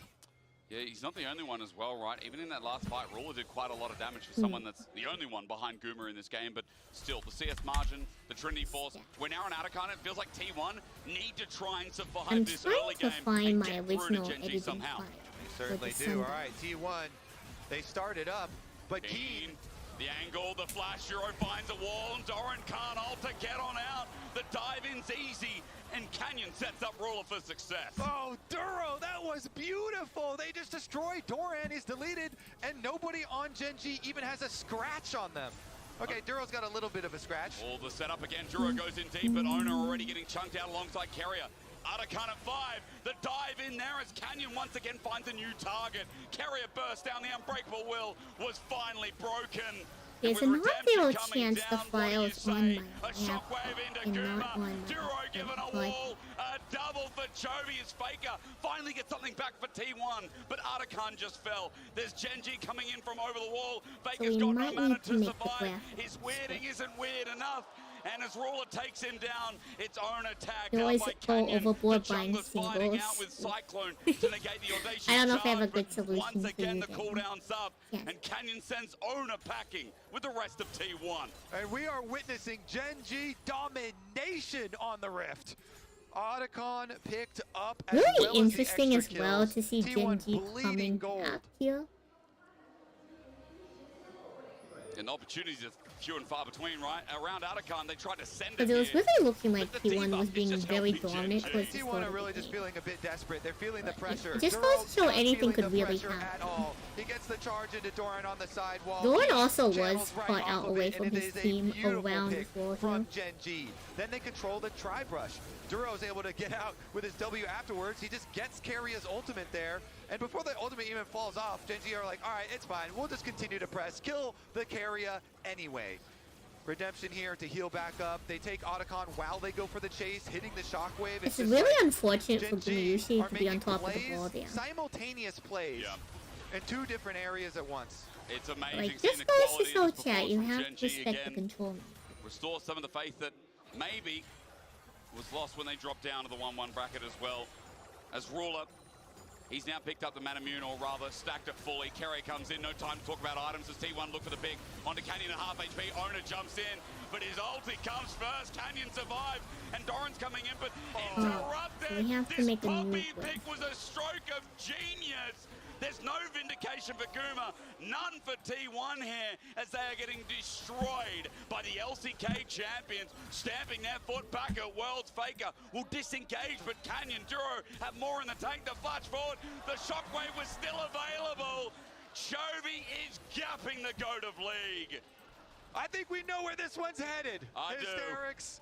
There was only one other best of one between Gen G and T1. Gen G won the previous one as well. And they look to continue that trend. Keen's going to run it up a side lane. It's not even time for Baron. It's 23 minutes into the game, but it is a 9.5k gold lead in Gen G's favor. A dragon on the way, and it just happens to be a Mountain Soul to add more injury to this already bruised knee. Yeah. All right, let's take a look at it. They're definitely having some fun on the Rift there now. Redemption comes down, but look at all that damage even before the rest of them arrive. So low, and as Doran goes in, Guma tries to follow. The Poppy is in his face already, though, and Duro's W sits him down. Faker the last runaway. He'll die here eventually as well, as we watch Chovy. His POV pretty much We might need to change the bird's eye layout view for the to kill Faker. graphic This Flash dragon down. shockwave. I mean, to be able Chovy's to been super clean this accommodate game. all this We highlighted data. him for his lane, but what more do you expect? This guy's great. All of Gen G have. Their draft was exquisite, but they have also, on top of that, executed in-game and outplayed. Where can I fit this on the screen? Maybe we just have to put this over we not the only got Canyon covering all bases, but then again, actually, I'm going to correct myself, Kobe. It feels like not much had to be done when you had such exquisite lanes in all three calibers, in all three lanes, I should say. As now, Chovy, he's got his Magi's, he's upgraded. He's got a Seekers in the inventory as well. 3.7k of that almost 10k gold lead is coming from they have a lot more roots. I do like that he went the more damage focus. You know, we have been seeing a lot of Seraphs as well on some of the Orianas, but the Horizon focus buffs as we're getting more action. Brave Carrier turns it into an engage. You have to go find a pipe. Chance, but a disengage from Duro. It's Keeper's verdict kept good. Doran jumps in. Maybe a chance here for T1, but with that dive comes Canyon to defend. Guma trying as hard as he can, but as he takes down Ruler, he takes down his chances of finding anything more. Yeah, that's going to be Gen G Baron. Can they sniff out Owner? Owner here, the last one left alive. Against the Poppy, how hard is it with the exhaust down as well? And a decimating smash from Keen. He'll send Owner back to his base one way or another. Baron's going to be taken. It'll be past 10k. And Gen G are putting the finishing touches on this best of one to keep their BO1 record exceptionally clean.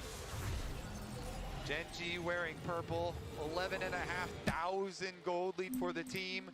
Dragon Soul in 3 minutes, 20 seconds on the table, and they might not even need it. This is a good sign for the Gen G faithful as well. Easy to say they were favorites for the tournament. They still are, even being in this position, even before they started playing today. Yeah. 20 stacks on the mid-dice for Chovy here as well. One fight. Again, the Horizon focus is interesting because it kept on, you know, they clearly wanted people to buy this item, so they kept on buffing the stats on it. Yeah. And it's 125 ability power with the 25 ability haste is just, it is a stat stick. And outside of Rabadon, we don't have anything that heavy. Yeah, seeing some good damage out of it. A pretty good, like, I feel like second item is a good position in the build for it, but regardless, that is not really important for this game because they are stomping regardless. Baron buff is going to allow the siege for Gen G to run right into these inhibitor towers. T1 struggling to step up. I think I have to also separate 12,000 gold behind. They need some kind of a miracle fight. Owner's looking for that with his angle, but he's going to go over control ward shortly as he gets around the corner. Keen is soloing mid. Here comes Owner. Again, the Ambassador followed up as well. A chance there for the shockwave. Yeah, there's a lot of sun. Everything. Roller willing to Valkyrie forward. He knows this one's in the bin. Gen G are the LCK's best, and they just showed it again to T1. So the main shot just shows off Sundile. Flashing the Samsung Galaxy flare there as well. Ascensions or Kobe, it was well deserved. It was well played lanes. It was Genji returning to form as they moved to 2-1 at Worlds 25. Oh, Ooh, Ruler wants another championship. You can feel it. And this Genji team looking alike. They might be able to get there. They came in as tournament favorites, of course, and this is just the best of one, but where's the they look quite good. They really did. Once they found one fight in the game around bot, the game snowballed out of It there. is very hard to control a game from so let's see. Is there any more SKT matches? No. So I suppose we can go and I said we were going to watch we're gonna watch HLE versus AL. Just because we had watched them both play into SKT. Okay. Seems like it First and again, foremost, chat, I'm a the big fan of respect watching shown pick there. and games. I hope we don't have anything too big here. Okay, we're still good. All right, we're back. We're back. Still into it. I Just looking at the graphics catch up here. So we do have continue focus. So Tarzan getting the respect with both the Kiana as well as the Wukong being laid down there for jungle bans, and that does set up Peanut for some more possible picks. You know, Sundile. Poppy Realm type of stuff. Best of ones are so much different from drafting though, from the fearless best of fives that we have from got. Livestream. So let's get into it here as far as the power picks that are up. Shattered You've got the Jarvan, you've got the normal junglers as well. Okay, there you go. All right, there he goes. Lots of playmaking available with this champion. As you highlighted, it's available early on in the game too. Even though FlyQuest didn't necessarily get that in the previous game. We'll see if Peanut can do it. I mean, Peanut does like to go for 3 camp ganks as well. He likes to go for level 3 stuff. Jarvan's even capable of going for level 2 stuff. So we'll see. All right, I'm excited for some early game Jarvan. When I see Jarvan locked in, I put him in that same kind of bucket as like Lee Sin or Nidalee, where I want to see you active early on the map. A full clear into a full clear, I'm not feeling Jarvan on that. I want to see some more creativity, and hopefully we'll get that out of Peanut. Over on the other side, though, Yunara, this is one of those bans that we're often seeing in the first 6 in a lot of these games.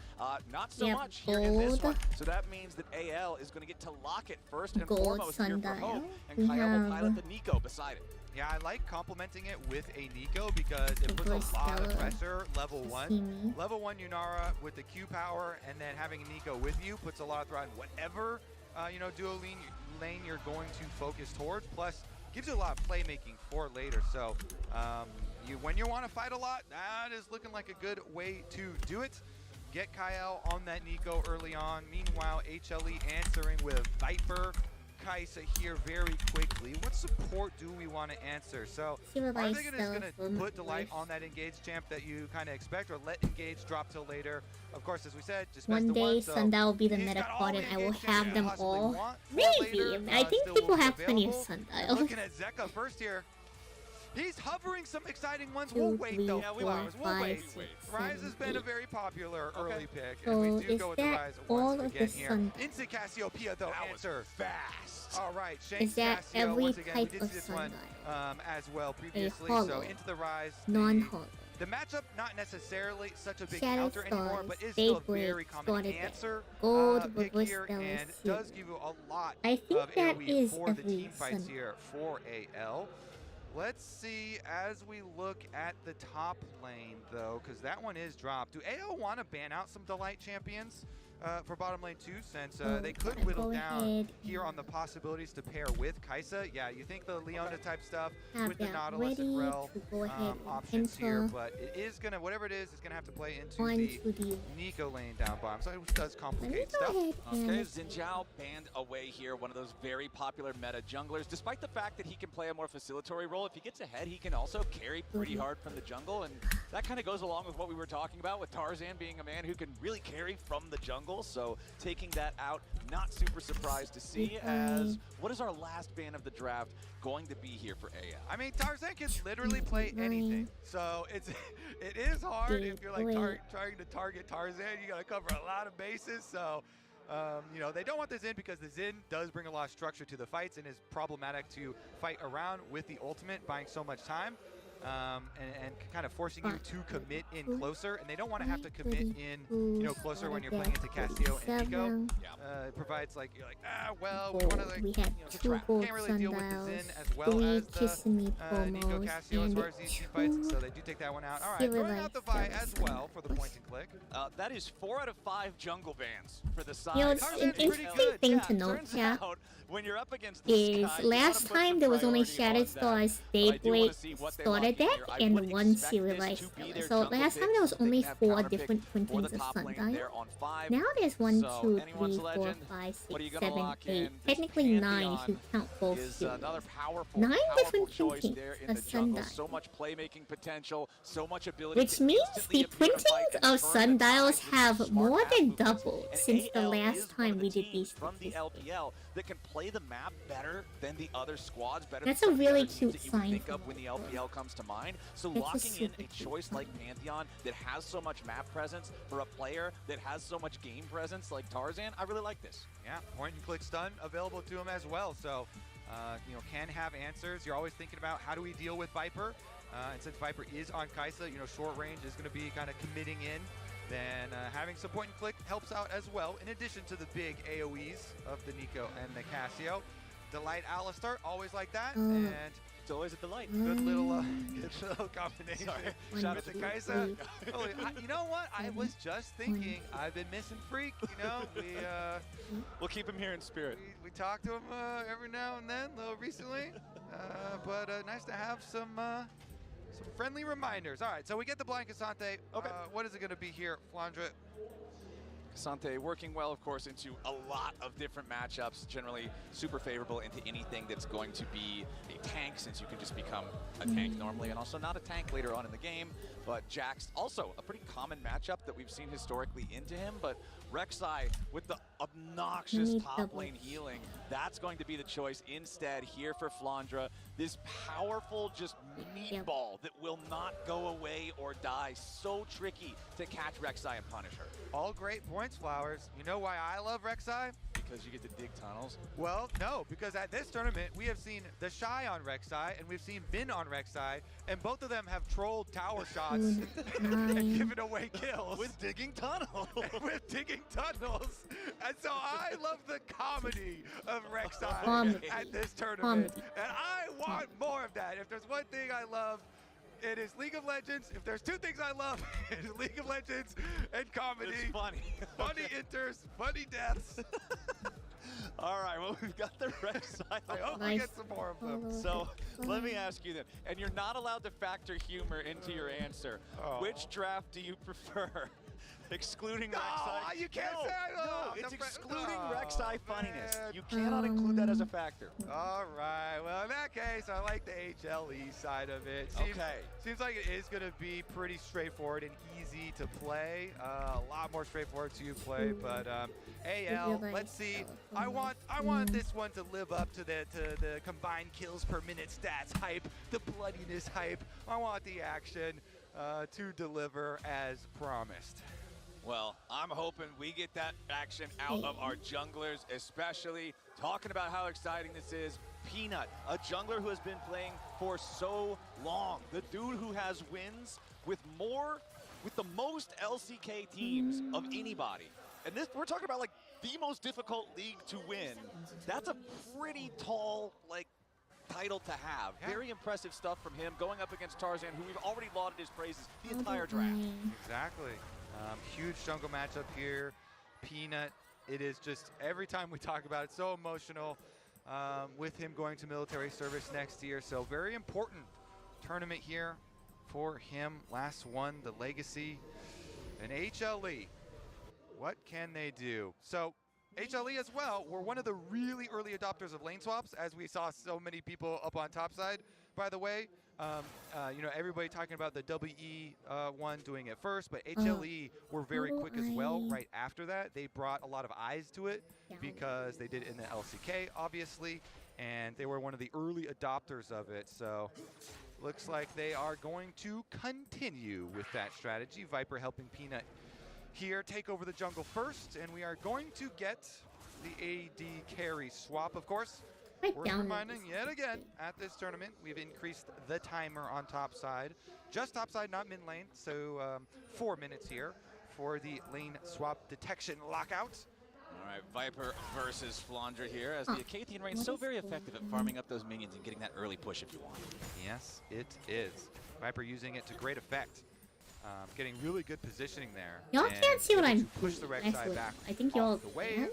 Blasted all the minions with your Q, as you say. Get a little harassment while you're doing it. I don't think y'all can see And what I'm it's doing. just I'm so setting up a confident pie because Peanut has split the map, taken away the jungle on that side. They leave behind multiple wards over there. Tarzan, of course, you can see on the split screen.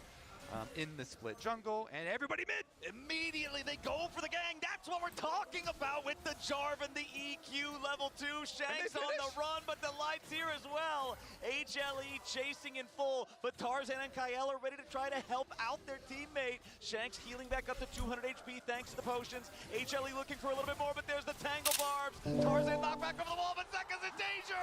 First blood over to Shanks, and anyone's legend respond to the level 2 pressure, and they do it beautifully. A spear in the back, 2-0 AL.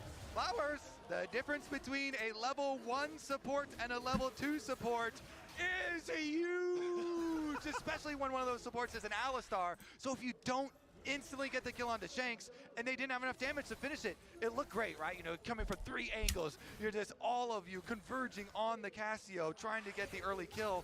But since they knock him out to the other side, they can't finish him off. They don't have any extra damage. And then Kael gets to come over. He was already level 2. So AL, Maybe we can be a little bit. received so much damage I don't know. to him Maybe early we can on. be a little They bit. still get the 2 Oh, kills, yeah, and they're this already is- living up to the kills and the action flowers in this game. Peanut comes, level 2 Jarvan, just as we wanted from The Champion 4 Select. number. And they go for With it. the Flash, 4%. flash, flash. All 3 of them invested. Oh, great. But, oops, we headbutted him, and he's still got his flash. So Shanks actually gets away into the healing arms of Kael. And even though Shanks has only 200 HP, which is the reason why HLE are like, fine, we can chase into the brush. Can I We've got get the y'all's HP lead, but they opinion can't on get if back the to Shanks. data looks And so too, the combo here like, does so much work. Kyle roots him into the sun from Tarzan. does it He look flashes too right back over crowded the if wall I to finish include it. the Shanks ends number up and being the one, percentage? by the way, to get the kill. And so he cashed in. Tarzan cashes in. And that's exactly what I you feel want like for people AL. care Thought they about the happened to see number that, more of than the course. number. Them starting out with 2 kills means it's going to be overdrive now. That is exactly what you would want there. If you get ganked at level 1, turned it around beautifully. Good stuff from AL. I As feel Delight is trying like to hold this top is up here, but something, that's a level 2 Alistar versus a level 5 Rek'Sai. Like, you so care he's more gonna be a about little the bit actual careful number with, than the percent. how aggressively he wants to try to hold this wave. Some He people does care it well enough about for both. Viper to I don't know if show there's up, a great way but to you always display. got to be a little bit I concerned could there. manually Nice put the Void percentage Seeker to underneath. just knock Flandre off his tempo a little bit. As you could see at the same time, Tarzan moving back up towards this top side of the jungle. Just wanted to check the Krugs, it looks like. Now going to go ahead and recall. Shanks with the Cassiopeia with that early kill, like you mentioned. Going to have that extra power, even if the Cassiopeia isn't lot the of Sundile. old school hard counter to the Rise that it used to be. Still a super comfortable matchup. Still very scary for Zeka if Shanks continues to build a lead. Yeah, and because of the early play, the early attempt on his life, and him actually getting the kill credit there, being able to play the fight from behind his jungle support, really set this Cassio up into a great position. So AL, with that early success, are going to be able to start early dragon stacking flowers, and that's going to be great for this I think I comp. like it with just the numbers. Is I gonna think if be, anyone wants easy burn statistics, for they them. can just deal. Peanut not even going to go over and check. Peanut, after the early kind of We failure might there have from to do HLE this on the in first 2 play, has separate decided, you know what, we're pages, going into just farm by the mode, nature of how trying to farm right back up. I mean, it's kind of hard to continue trying to be super aggressive and make plays when both Peanut and Zeka and even Delight all had to spend their flashes to make that play, and then they still lost 0-2. Yeah. Like, Rise is really vulnerable now. It's hard for Zeka to participate in fights. Peanut lost a big playmaking tool in that flash. Delight might still try something a little wacky here, but it looks like Shanks has no intention of walking a whole lot further forward.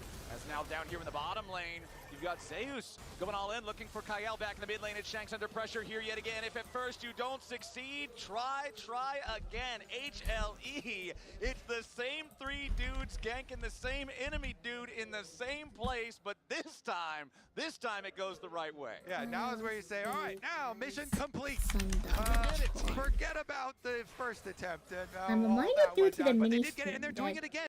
3 people. It's a super weird in teleport up 2x outside from Delight this time. KO because he And Jarvan's coming to recharges an gank as evil well. 3 circuit. for Flandre. Okay, Flandre trying to get Not out of here, but it's the funny, flash, indie titles is the pulverizer first to the headbutt, fighting game EQ IP combo since from Grand Jarvan, Prix. and Viper gets handed his first kill of the game. Rek'Sai's What about, like, wasn't there, like, Jump Force or something? When did Jump Force Pina come and Delight. out? It's fine if Jump you Force, miss the first is swing. that They not a go new and they IP? keep creating the kills themselves here. Spellbook teleports opens Does up for that Delight. or They does arrive that at the not same count time. They because get like their anime successful has play. been So having too many I would players? say that's 2 correct, jungle support ganks and only 1 failure. Not too bad. That's good. That's a Pulling it back. 66% win rate. It's just that, okay, 2 of them died in the first one, so.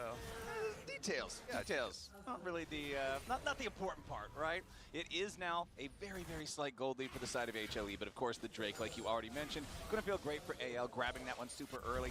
20 seconds on the clock until we get. I don't our even think void I drop need this spawn. bottom ball. Was gonna be Like, what is interested the to see bottom if ball Zeus even? wanted to commit That's the to teleport, make get it right like back look down more to bottom lane, appealing. or try to maybe use it for a void grub play. Does just immediately commit down here to the bottom side. Flandre trying to get away, does escape that third in Tofo strike. Of course, still probably wouldn't have been any mortal danger since Zeus does not have the all-out ready to go yet again. So feeling just fine on the Rex side for now, but the grubs are on the I rift. think only a couple of On the these rift, were going and to we like are have positioned to images fight for. them, Flowers. Topside Which push is is fine. gained here for AL. Let us So go Hope is grab able to the push the wave images. in, allowing them to move over, but Flandre's here first. Let us go Zeus grab has no the teleport, so Flandre has tunneled his way all the way over here. That's going to give them the numbers, and HLE are like, okay, fine. Sundile. And that's kind of what I was thinking when I saw the teleport from Zeus down to the bottom lane when there was only 20 seconds on grubs. It makes it a little bit difficult to try to fight for those if AL's on top of it. Delight with the Hex Flash over the wall, and Delight is not in a very good spot, okay? Looks like it's beef for dinner. Feet of Warfare Beef played for for dinner. AL. Not sure either. Delight? Don't know. Hey, that one wasn't a Rek'Sai. Exporting with So, external see, hardware. you got your funny moment. It just Okay. wasn't Rek'Sai. We did. Delivery received. Okay, they got their. The food Beef. has arrived. Beef delivery. All right, so. All right, now I got. Honestly, I kind of want to see the replay because I'm like, but you don't really want to see the replay though. Okay, so anyways, we'll continue farming. Honestly, it's not like a crazy movement in the game or anything. Still fairly close here, so is still going to be determined by the team fights. And we'll see, gonna have a lot more options once we get these supports to level 6. Kyle as well here, on Nico. Definitely going to be looking to soap some extra experience. I mean, this jungle invade though, it's moving quickly. It's a realm warp over for a dive. Okay, it's been 3-man plays all game. How about 4? Viper taking a kill credit yet again. Grand Starfall from Tarzan is not in time to try to save his teammate. And yeah, Shanks even going to use the teleport to get up here, but they're both too late. And HLE, with these constant overload plays, are farming kills. Yeah, the speed of that one was critical there. Moving up, getting the early move for Rise, and starting the realm warp, stealing away So I think Raptors once right I before they set go up for this it. like the Nicely general done graphic, from we HLE, can probably call it there for this. surgically removing the Rek'Sai. Because so the we Rek'Sai we is are going to hit y'all having with a terrible double time, Flowers. stream. My Tonight will only be the gripe is that Wizard it hasn't 101 looked stream. funnier. You wanted him to be digging through tunnels and get yeeted out of the tunnel or something? Yeah, it could be in a more comedic In a fashion. couple hours from now, But no it is really good exact targeting. timing, but Flandre expect is gonna probably be a sometime squishy after Rek'Sai 6 here because he is p.m. very far behind. Yeah, you can see he still only has an inventory full of just components for Titanic Hydra, and it's not even like the big tanky, like nice components. It's a bunch of long swords. So definitely gonna take him a little bit of time to catch up here, as Zeus has his Bramble Vest alongside his Chain Vest. So very tanky against these AD threats on the enemy side, against the Rek'Sai, the Pantheon, the Yunara. as now Zeka going after Flandre, looking to continue this pressure. Takes about 40% of his HP.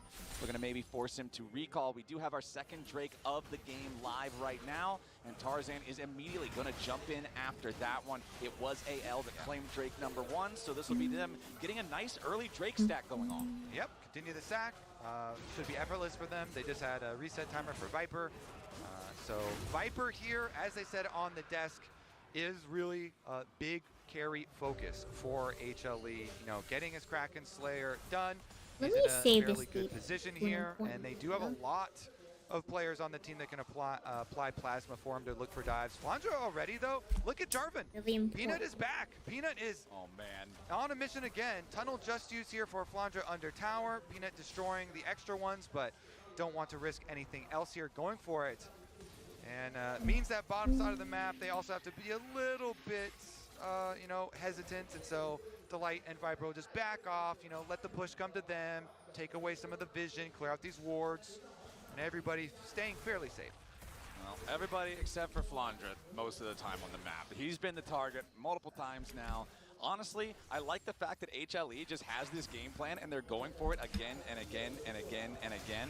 Of course, one thing that does end up punishing them here a little bit is the fact that since they didn't get the Void Grubs earlier because of the fact that Zeus was in the bottom lane, because he didn't have the teleport, that means that the alone time they end up getting in these side lanes on these turrets, when they get the picks from overload, they're not able to take the plates as fast. But now Kyle looking to maybe catch out Peanut. He's in the middle of 3. He's in the enemy jungle and he doesn't want to be there. He goes the EQ out, but the spear over the wall plus Flandre's damage executes him, and it's AL picking up kill #4. Peanut, one too many invades there. AL say, finally, we are going to defend our territory. This Jarvan has been running all over the map, right through our jungle. They close down on the punish, though. Nice little catch from them to actually punish this time around. It allows counter jungle now for Tarzan. Tarzan moves in. Or actually, no, they've got Kyle himself taking Tarzan's form to go get the vision set up. The Raptor camps for Peanut remain safe. Always got to be careful with Nico, man. I'm so glad it says, like, it doesn't say the other player's name when she's transformed anymore now. That used to throw me off all the time. So we've got still the slightest of gold leads. I don't think we've seen a 1,000 gold lead for either side so far in the first almost 14 minutes here, despite the fact that it's been so action-packed, because both sides just keep finding these advantages back and forth. Yeah, it's going to come down to some team fights for us, and those will be forced because of the dragon stacking of AL. HLE will have to respond, but Zeka on the rise, on the side lane, does want to be split pushing, and, you know, Rod of Ages is stacking up. Doesn't have the tier, though, so not going to have the double stacking. Meanwhile, the fight over vision is getting a little bit heavy here. Peanut and Delight will have time to clear out that ward before AL can continue stepping further forward. Everybody's gathering around this area because it's 30 seconds until the Rift Herald spawns. You're talking about, okay, the skirmishes have been going pretty even back and forth, so it's going to come down to the team fights. Rift Herald is commonly where you'll see those bigger team fights for the first time in the game, the 4v4s, the 5v5s, and I'm hoping that's what we end up getting here in the next 15 seconds as Zeka will manage to push up that next wave up here in the top side. Is level 11 now, does have Realm Warp available, does have his Flash available, checking in on Summoner spells, looking at everything on the side of HLE. It's only Zeka's teleport that's not around, but he's already in the area for the Herald. Over on the other side, everybody's pretty much got everything, so the next fight should be pretty explosive. Just like a Cassante Rek'Sai battle, Flowers. Explosive. Yeah, explosive. A true summer blockbuster down here in the top lane, bottom lane matchup. It's a little While silly, we wait, but I they suppose provide we'll the entertainment. All right. So Rift Herald is on the map, but Dragon is only 1 minute away, and the Dragon is going to have a lot more leverage in the actual game. So while we could see some efforts used here, and Peanut's heading right over to it to at least destroy some of the tunnels, the vision is on it for both teams. So if they decide to commit to it, it's going to take some extra resources. Let's see, both top laners do have their teleports, so we'll see though. Would rather invest more resources in Dragon. Dragon #3 is actually quite pivotal because it's you know, fairly early into the game as far as the Dragon stacking actually started for AL. And once you get to the Soul Point, it does put a lot more leverage on, like, ooh, are you going to hit a smite fight steal or something later? Huge rewards, could get dangerous. You know, AL do have Cassiopeia, and so they could melt through objectives later on. You have to be very careful about giving over too many dragons to this team. A Cassio and a Yunara would be dangerous. Okay, our top lane battle continues raging down here, but that dragon spawning in 5 seconds, you can already see Tarzan pathing straight towards the location. Viper and Delight just continuing to try to clear out waves at the same time, but Flandra and Tarzan have pretty decent DPS to take this thing out without the rest of the team needing to show up. However, Peanut, Viper, and Delight all heading over. Teleport also coming in now from the side of HLE. Dragon at about 60% health. And anyone's legend. They've still got control over the area for now. Another TP coming in, ready to reinforce HLE. Drake down to 3,500. Tarzan putting a little bit more damage into it. Delight gets ground up. There's your Pop Blossom. Finds its way out of 2 as Kael has to try to get away with the Hextech. Drake has already been secured by anyone's legend. Viper goes on a killing spree. Tarzan goes back over the wall. And Viper goes in. The killer instinct of the HLE 80 carry is ready to rip some heads off. It's a triple for Viper. It's about to be a quadra. Flandra takes one back, and Viper takes revenge. It might have been a Drake for anyone's legend, but Hanwha Life Esports just obliterated the fight. Viper Life is looking pretty good, but it is Delight. Look at this 3-person combo. So Kael goes in, he's trying to keep the Jarvan out. Okay, they get the dragon. Delight says, that's fine. I go in with my flash. I get 3 for the knockup to set up Viper here. So he got Hope initially. They force Hope's flash. As soon as Viper sees that, goes all in. They can chase on through. Really good engage there from HLE to get the extra kills, and Viper collecting all of them here, collecting all of this money. That's exactly where they want it all, so that he can carry the team fights later on in the game. And Flowers, you said it. All right, they got the dragon, which can pay off if you get some sort of crazy soul fight and, you know, you can steal it or something. But all of that focused money into Viper, that is a dangerous game to play. Huge, huge engage there from Delight, capitalized on by Viper. And when you think about HLE, when you think about how this team has struggled after their initial explosive start to the year with winning first stand, even in the games where they've had problems, even in the games where it looks like they might be losing, it's Viper who puts on performances that ends up clutching it and turning the game around. This is the guy that they can count on to be that shining light when the rest of the team might be underperforming. Fortunately for him in this one, it's not like the rest of the team is underperforming, right? You look at Delight and you look at Peanut, and they both have 100% kill participation. The solo lanes are doing just fine, and now Viper is sitting on 6-0? HLE is feeling great about this game state. They certainly are. As long as they can control the objectives as we progress further into the game. That is the one thing that that AL are going to try and upset this pathway for AL, for HLE with. The Rift Ult has crashed and has made its way over to Shanks.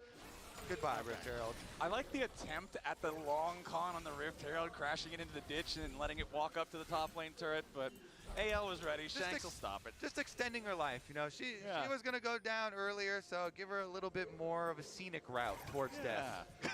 Towards death. Well, that's the end of the Herald. That's still a 3,000 gold lead for the side of HLE, but they will have that responsibility of stopping every Drake hereafter. It is a Hex Soul. It is very powerful. If anyone's legend can secure it. Now, with 2 minutes on the clock till that spawns, and Otacon alive, I don't know, maybe we'll see an Otacon fight instead. Well, we'll see about the setup first. Peanut going to start that vision work. Of course, the Light would, even though Hex Flash is great for Alistar, you of course would love your real flash, as we saw in the last fight. It allows you to do stuff like the headbutt into flash pull, for those really long, good-looking plays. But he can still be serviceable just with a Hex Flash, as long as you get your control wards down, you get your vision control there. Give him some areas to be able to Hex Flash from. Well, HLE will finally get the last little bit of damage they need on this top lane tier 1 turret here. I feel like generally you want to make sure the enemy team does not have their tier 1 turret in the area where Otacon is before you begin. The Otacon can make things very difficult, but HLE are now going to start up that objective. Wards being placed nearby from anyone's legend. They want to try to stop this. The Otacon's already down to about half HP, but so is Peanut. Teleport's coming in now from both sides. Zeus looking to go in, create a little bit of space, put pressure onto the back line. He's found his way onto Hope. Pop Blossom coming in, but it's not going to get a whole lot done. Zeus still finding the damage, and Viper's going godlike here into the back line. Kaela's low, Flandra's down, as they will at least get a kill back on the anyone's legend side. It's Viper down alongside his mid laner as Tarzan fights back, misses the spear. It's flashed away by Zeus. Shanks comes around from the side. Anyone's legend with the huge team fight win and a 5-for-2. Shanks comes in. He saves the day there at the end with the Cassio ult. Yeah, up what if I against the just wall. take They're going to all be able to get the Otacon. Let's look at how it started out, because you look at the top side of the fight. Zeus here goes right onto Hope, and Viper's going to follow him up. They actually get so much work done onto Hope. Zeus makes it look really good, so Viper goes in. That They was a follow little up. bit Peanut creepy. also follows, but then they actually take down Viper here. It is Tarzan using the Pantheon ultimate up to the top side. He takes down the Fed Kaisa, the point and click. He traversed to the other side of the map, and then Shanks makes his way all the way around. He was able to slither all the way through after dealing with the other side of the fight, wraps around, Yeah, we can take flashes these in to be able to cereals close the and distance big and help Tarzan off of the play that Tarzan had started there to be able to finish. And now, here they go. Remember, Flowers, it was the objectives for AL, and they claimed the Otacon after all of those kills. It went from a what, 3,000, 4,000 gold lead down to 500, and now the Drake Soul is alive. If anyone's legend take this, they're going to be in a fantastic spot to win this game. Kill count 9 to 10, very close in that regard. The gold just so close, as HLE still have control of this bottom side river for now. Anyone's legend trying to grab themselves this blue buff. Make sure they got plenty of mana for the upcoming fight. Honey Fruit's already procced. Scryer's Bloom trying to keep an eye on if HLE already has it started up, but they do not. A Peanut versus Tarzan smite fight sounds like one way to determine how this game is going to go from here. That is an unreasonable amount of tunnels down there for Flandre. Oh, yeah, that's way too many. All right, that is pretty funny. I'm not gonna lie, you got me there. Anyone's legend.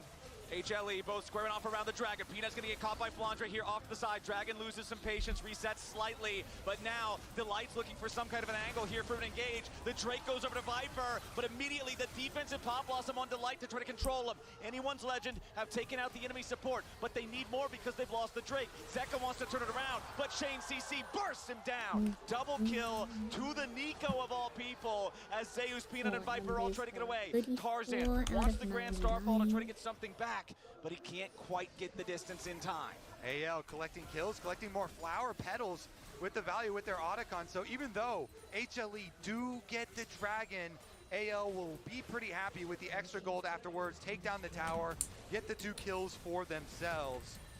All right, HLE do stall the soul, but it is going to be a tense one. Once again, grabbing that kill on Delight, taking down Zeka here through the chase as well. 75.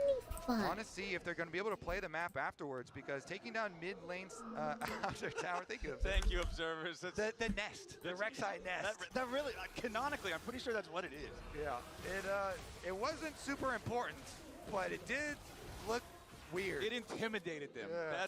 It intimidated their enemies. That's why they could get the kills and then the turret after. So it is still a 3-1 Drake advantage for AL. They've got the Otacon and the flower petals like you're talking about. They're up about 1,000 gold, but the win expectancy here, you can see how it just goes red, blue, red, blue, red, blue, red, blue. This game has been back and forth like that, just blow for blow.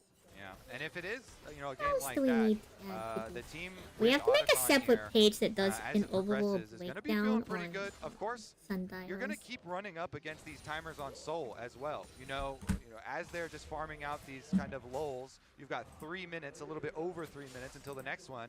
HLE say, you know what? We're not total going to actually copies, wait. but We're going to in clear the highest, vision on so Baron and we need teleport total out to it copies. to apply some pressure need first. highest AL currently set are soaking both side waves right now with both Cassio as well as Rek'Sai. So Flandre is pushing, but HLE are forcing the issue. They want to get that teleport out. They're just going to burn. This is a really risky thing. They're going to look to take the Baron, and it is secured by Peanut, but now AL's coming in to look to take the fight. The light gets bound up here by the Tangle Bar. arms over the wall as Shanks is now going to be the target. Viper jumps in with a killer instinct. He's already found Shanks. Now he's found Hope.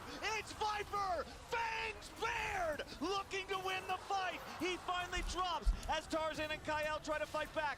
Zeus and Zeka need to take down the Pantheon, and they'll get him. Kyle, the only one to try to escape here, as HLE claims the Baron, and a 4 for 3. And they can immediately push. That is the two solo laners. Zeka, they can, Zeus is almost already at the inhibitor turret. Actually, mid lane was already heavily pushed. He's deciding if he wants to go for the reset. Doesn't have his teleport, so decides to push one more wave, but they will retain the Baron. That is critical for both solo laners. It allows you to split push with Baron later. Still retains most of the value of the buff, and they just burned through it so quickly with Viper's damage on this one. Flowers, HLE get the objective, and then the fight afterwards, they all go straight for Shanks here. So even though the ulti goes off, the EQ from Peanut already lands, and so he goes through stun, lands the EQ, opened it up there for Viper to go through, and they barely kill him. Kyle lands the Q over the wall to finish off Viper. Would have been really, really bad for AL if he hadn't been able to collect that last extra kill, but it was still super good for HLE. Bringing that back, and Flowers, another one of those dips in the gold graph. Another swing. This one is actually just such a banger here between LCK number 2 and LPL number 2. Otacon to one side, Baron to the other side, and Baron on the solo laners, allowing for HLE to push 2 waves if they so choose. All right, they're keeping Zeka in mid. His teleport is ready, and he can buy a lot of time too. Not only is Ryze fairly tanky, but has the Zhonya's completed for himself. Of course, it is going to be pretty delayed Seraph for him this time around, so you don't get the extra shield quite yet, but it'll catch up in no time, and they can just push out here for one split push, take over the jungle while they do it. Okay, Anyone's Legend on the defense now with HLE having 45 seconds left on their Red Bull Baron power play.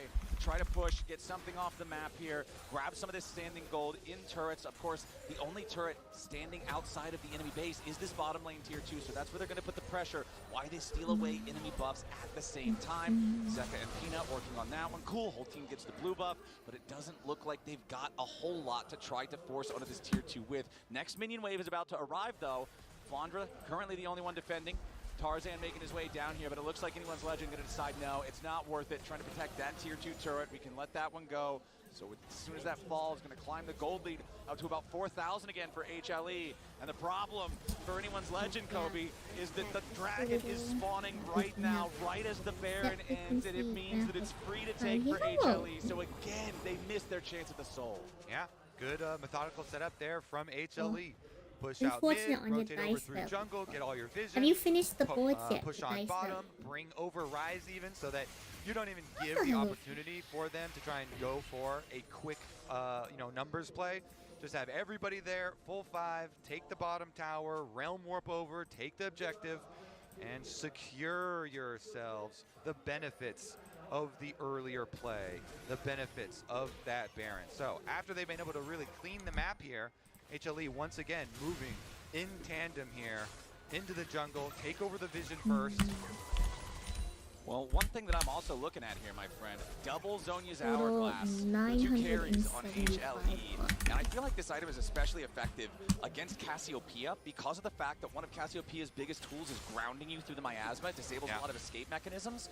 Well, Zhonya's isn't any kind of a dash, and it's a very powerful defense mechanism, so I'm feeling like the target selection on AL is going to need to be very specific and very bursty if they want to try to win these fights now, as HLE will continue moving up and stealing jungle resources.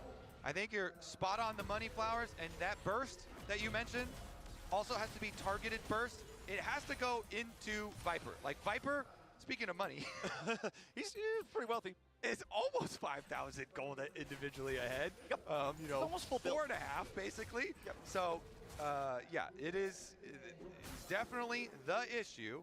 The Ryze cannot be ignored though. So even I feel like the white is not like looks a popping little up on tacky, screen but quite maybe as once we big, add all the info. it is also still going to be an issue. It is not like Mostly this on is just a board too, for single all carry of them comp, finishing. but it is one of these carries is richer I than the need to other. get So one. yeah, we'll see about that. Viper here. Also, it always poses problems because when Kai'Sa gets fed like this and you have the AP to do it, you know, the Void Seeker has really become a problem. Like, It doesn't poke is look annoying, as so nice as HLE have last the time, but options. in my Like, defense, our we split have a pushers lot are more in good data. form, so we can We get have a our lot side more lanes data going, we and have then to you deal with this constantly are having to time. dodge these Void Seekers from Viper as well. And it provides a lot of problems where the minion waves are something you have to deal with, and then the poke dodge, and then you really have to choose your moment, and you have to be ready to pull the trigger and perform well in the fight without giving a lot of leeway. The Guardian Angel is quite nice for Tarzan though. It really is a game changer as far as the Pantheon, since you can like fully commit in there, use the ultimate super deep. You know, you can point and click and try and force out the first set of defensives from Viper. He's got flash, he's got cleanse, and he's got that Zonias, as you mentioned, so it's gonna take a while to really, you know, actually take him down, but you gotta use a couple of waves of engage. Well, we've got our Baron spawning here yet again. 31.5 minutes into the game, and it's HLE taking control over the enemy red side jungle just to make it so dark, so scary to try to approach this Baron, to try to stop HLE. Only thing you would have been wanting to get with Worth tactics. noting also Shanks having the Seeker's arm guard ready to go on his Cassiopeia, but now it's Zeka putting a decent amount of damage into Flandra as they encounter one another at the Raptor bush. Tarzan's got to back away from this one. Zeus, tail end of the retreat here from HLE as they back out of the enemy jungle. AL will force them back towards the river now. It looks like nobody's going to go for the Baron start here just yet. Instead, more of those Void Seekers you were talking about getting fired out, just trying to look for a little bit of hope as AL still feels the pressure to continue to move forward, place down that vision, and make sure that HLE isn't going for an early Baron. Okay, there's a moment here where Flandra has to teleport back. That teleport is a decent amount of a cooldown. Shank's actually opening up some room for him though. Miasma's used. Okay. Small cooldown. Redemption coming in. Zeus takes a little bit of damage. Delight tries to counterattack here. Finds Shanks immediately into the stasis there for the AL mid with the Pop Blossom. Also creating space for anyone's legend. The targeting everywhere. Zeus the first to die. Flandra's grabbing the kill. Anyone's legend's gonna run over the fight. Viper's gonna get all the way out of town, and Delight is dead too. It's 3 kills over to AL. The attempted flash for the Unara W to take out Viper misses as Viper continues retreating. Flandra goes in. He tags him with a Prey Seeker, but the Rek'Sai ulti had already been used. There's no execute. Peanuts in the enemy jungle. He's all alone behind enemy lines. Another Twin Fang connects. He wants to... What? What? Going to Hexgate. Oh, I was trying to Hexgate, but the poison ticked on him and he couldn't activate it, so Peanut falls.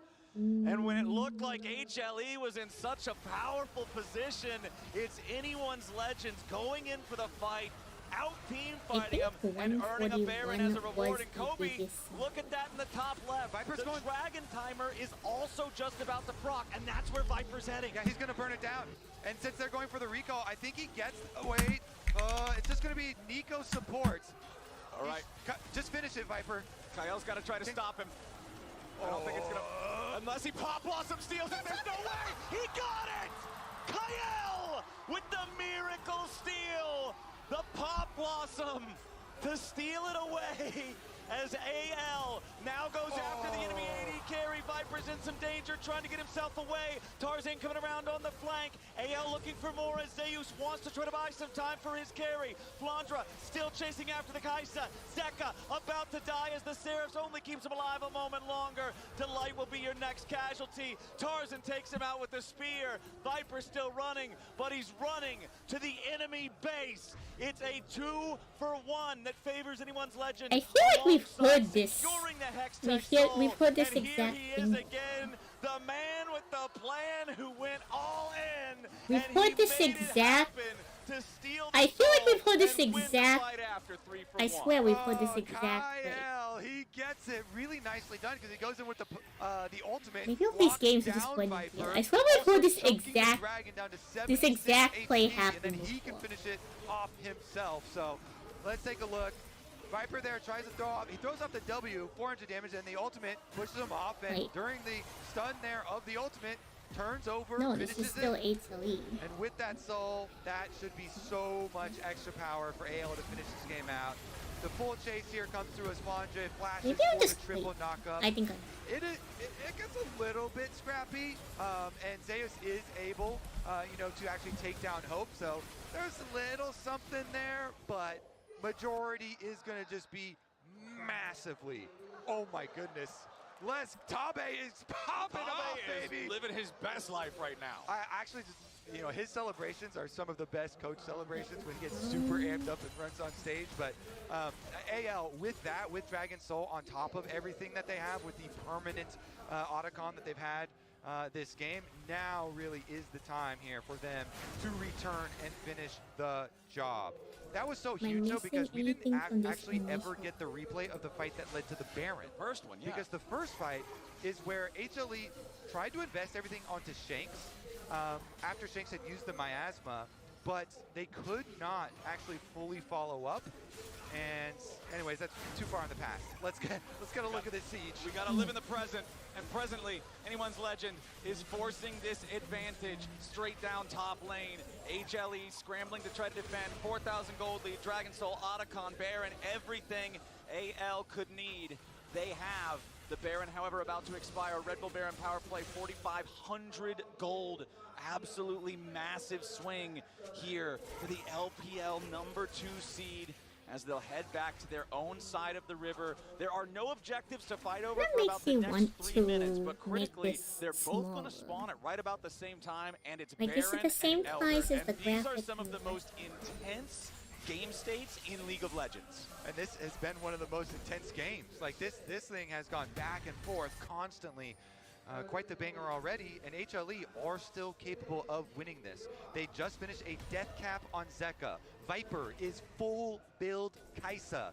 So while AL have the permanent buffs of the Hextech Soul, while they have the Otacon buff, another slowing on death kill effect for themselves, there still are windows where HLE, if they can come up with the dream team fight, they could still see a way to possibly pull it back.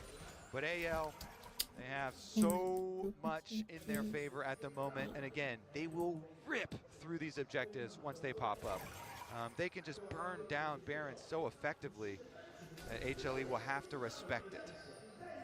I feel like if HLE is going to come back into the game again, it's got to be another big Viper moment. This has been so much of their comebacks as this game has pendulum swung back and forth and back and forth. Minute 45 until that Elder spawns. Zeka gets slowed a little bit by the Hextech Soul, but Anyone's Legend not going to overcommit onto anything, not with Shanks up there in the top side. They do not want to toss away this lead that they have now re-earned for themselves. Baron in 75 seconds now as well. Still a massive gold lead for Viper, but the problem is, Kobe, we're at the point in the game where it means less and less because he can't buy any more stuff. Yeah. As long as he's permanently drinking elixirs, then the best you can do is like change some items every once in a while, which doesn't really help that much. But does have a Void Staff as well, so maybe the play is to land every single Void Seeker and get a bunch of poke.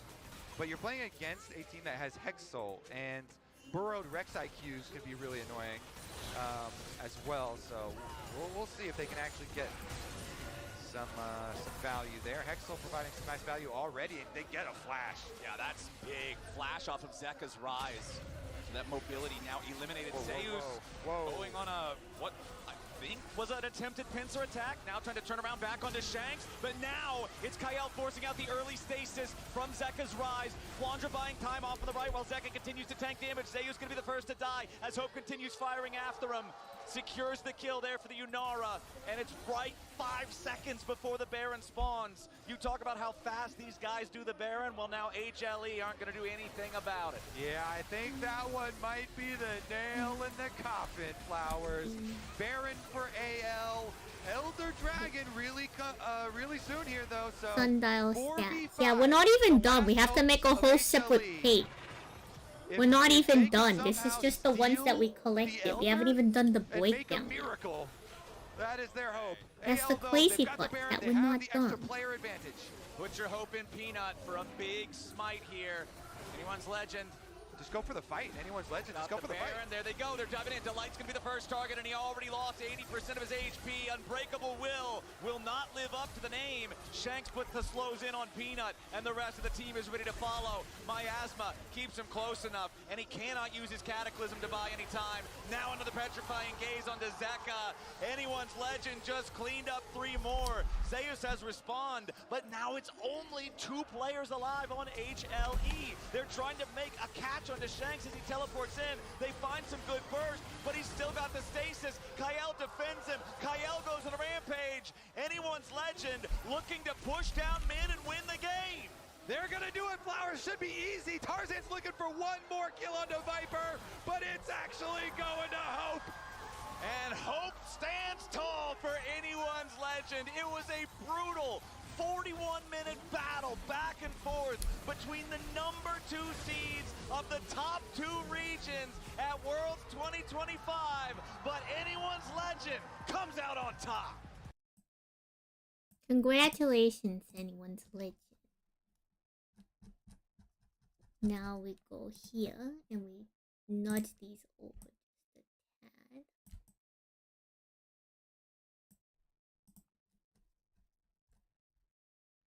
We can actually make the graphic, I suppose, a little bit like smaller, but stats. Let's see. What else can we watch?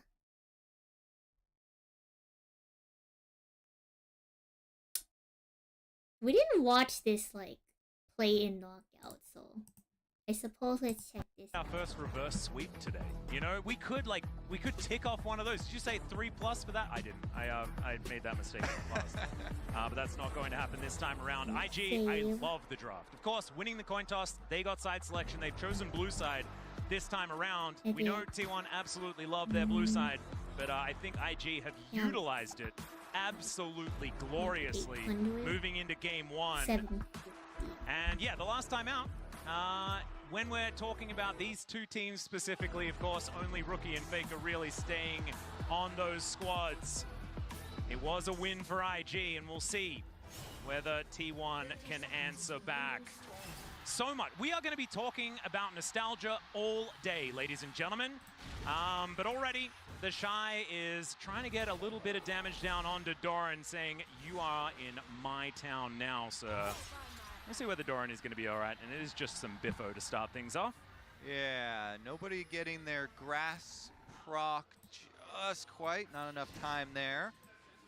But we do get wards coming in a little bit early as well, so the slight combat does have a tiny effect. Yeah, Doran making sure he stays still. Of course, you do get those little mini games. You know, we often talk about it with like champions like Evelyn, where you have to like make sure you're warding differently.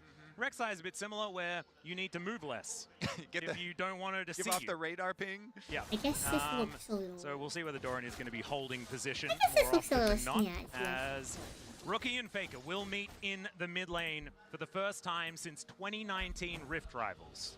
Yeah. And definitely Rookie not in the best form coming in, and Faker's lane phase isn't as good coming in, but we'll see, because Faker has really opted a lot into playing these side lane plays and dropping CS in mid lane. We'll see if he can do that early on Talia. Definitely a good champion for it. Yep. And bottom lane would be one of the cases for it.